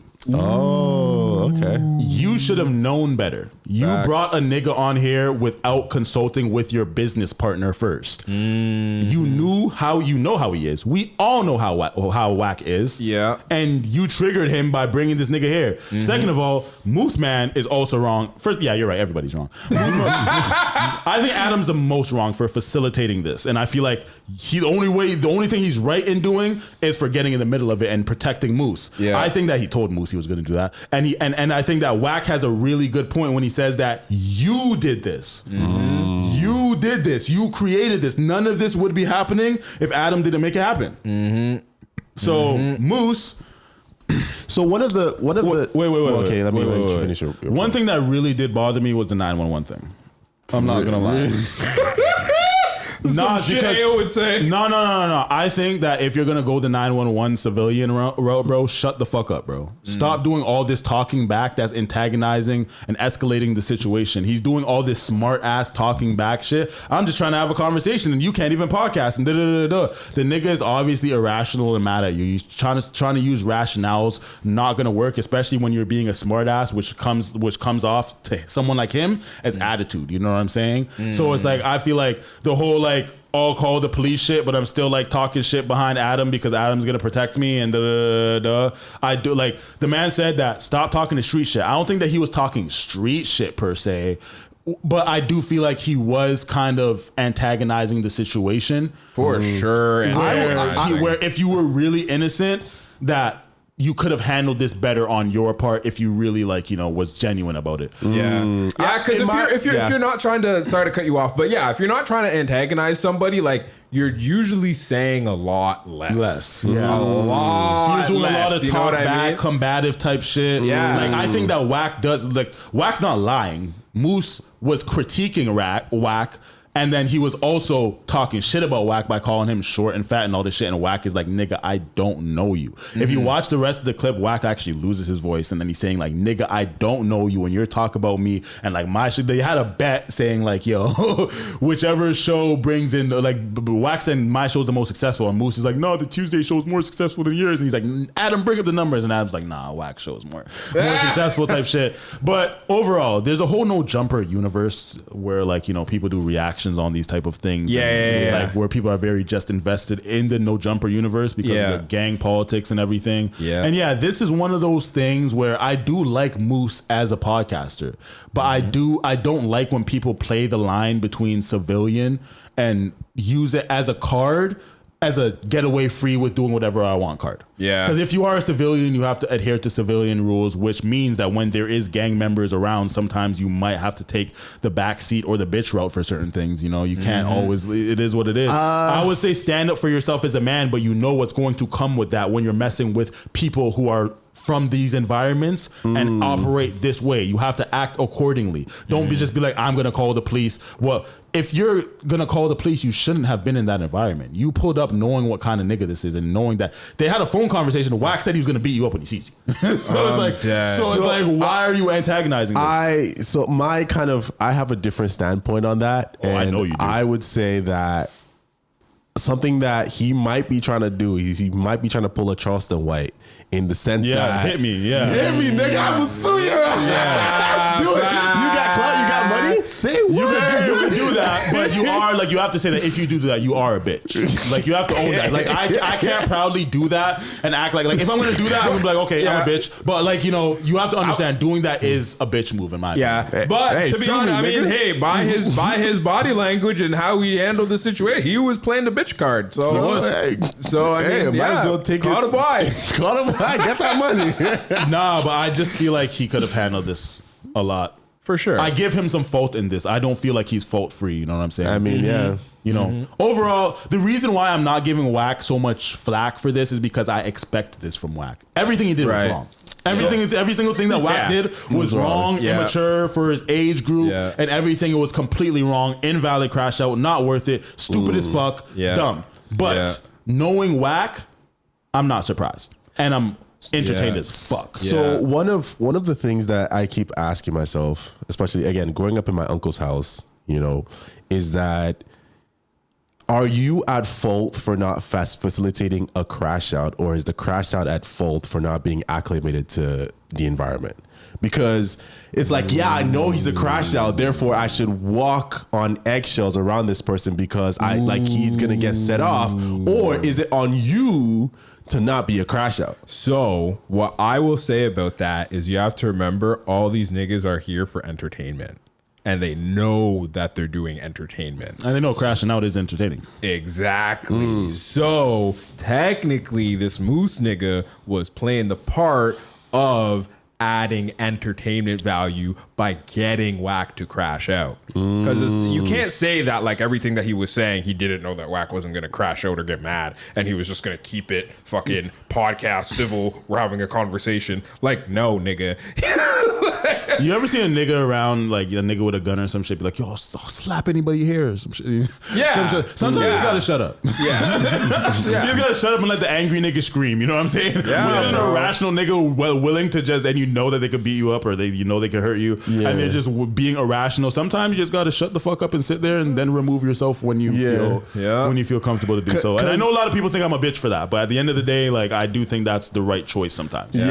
So because a lot of the time, again, growing growing up, one of the ways that you rebuttal a crash out is like, yeah, you know, I might not be the one to show you, but one day if you keep doing this, you're gonna be someone who's more crash out than you, and you'll see. You'll see that. You'll see. Because I can't do anything about it. Yo. So, just shut up. Just shut up. Like, holy. Because that's honestly what it is. When you say I'm gonna take the bitch route, you're saying one day you'll meet someone. You know how antagonizing is that is to a crash out? It's like, you think someone's gonna out crash me, nigga? I'll crash right now. No, honestly, when a nigga's crashing out like that, the only thing you can really do is shut up. Everything talking, there's nothing that you could say logical that's going to work towards somebody that angry too. The man threw when he threw the bottle, he actually licked him in his head. Yeah. Like, and here's another point I forgot to look. Yo. Wack could have gotten through those two niggas. Are you dumb? He knew what he was doing. He knew what he was doing. He didn't want to fight. Wack didn't want to fight, bro. Wack did not want to fight. He was woofing 100%. You're telling me this little Chrome Hearts nigga is stopping? Let's be fucking real, bro. Wack could have punched through both of them, bro. Yes, I'm telling you, fam. Yes. Well, one thing I'm noticing is that Moose actually, like, I know I don't have the best swag out here, but Moose actually kind of dressed. I never took it. It's the jorts, bro. He's dressed in like, you know, the white guy who gets his clothes from the convenience store. Fam, he looks like he just got out the bin. Holy fuck, bro. Like, he literally looks like he did 10 years. And he came out and he was like, what's everybody wearing right now? That's not what everybody like. I don't know, bro. I don't know. Maybe he should be dressing like this other guy. The guy in the blue. yeah. But he's at least dressed like he's at home or some shit. You know what I'm saying? Like an average. This nigga works from home. But he's not supposed to be on camera. The other nigga knows he's supposed to be on camera, and that's how you came to pull up. Yeah. Like, I'm not the most swaggy, but I just feel like you look like it's 2005, cuz. Questionable fashion. Hey, that's not. That seems like kind of shit I would wear. Except for the hat. Fashion. I think I would. You wouldn't wear that. You know what I'll tell you right now about this fit? If Lil Yachty wore this, people would be like, yeah, he got that shit on. That's what I'm saying. But it also people does, would, but I wouldn't. It also does come down to your body type too. That's 100% true. Yeah. So like you can't be fat and dress fat. You know what I'm saying? Like, you know, he's not even that fat, but I understand as a nigga with some pounds, I know which clothes compliment me more than others. Facts. Okay. You know what I'm saying? So you don't think a fat nigga should dress baggy? I think baggy works better. Baggy's he's dressed pretty baggy. That's outdated baggy. Yeah, that's outdated baggy. Like, you know, like the green Nike shirt I had, that type of baggy is like, it's meant to be big. You know what I'm saying? To fit my body, you know what I'm saying? Yeah. And usually, like, I don't know what. Like, there's a fat nigga in the background with the sweater. Like, you know, that's how fat nigga. I think that's a better. How fat nigga should dress. Yeah, I feel like that's better. Like, you can tell a good example. You can tell he's a big nigga, but like, you know, that Same shirt. with Wack. Wack is he's a fat nigga. Wack has mad gut. Yeah, looks pregnant. bro. You know what I'm saying? Yeah. I mean, I think I 100% disagree with you guys, but it's just hilarious. It's just fucking hilarious. Yo, all these niggas fat except for Adam and fucking that skinny nigga. Oh my god. Well, but yeah, before we get canceled for fat shaming, should we even stir the pot? No, nigga. It's fucking almost 1 a.m. It's episode 20. Hey! Shout out to us for making it farther than 95% of most podcasts that's ever been made. Yep. Most of them don't make it past like episode 8 or some shit like that. Yeah. And we're all the way up to 820. Up to 20. And we lost the fucking host. We fucking... Yeah, we went through a lot of shit. We've been through some shit. All of us lost our jobs. The next thing you know... all of us... Well, he started off with a lost job. You know what I'm saying? We've been through a lot, bro. Take in, fam. Take in. Like, what, 56 episodes is only like a year, right?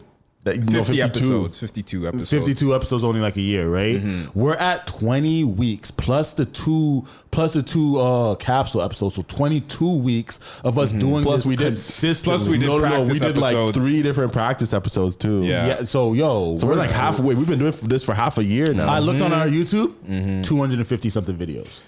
Yeah, we have a lot of shit, building bro. catalog. We're doing great.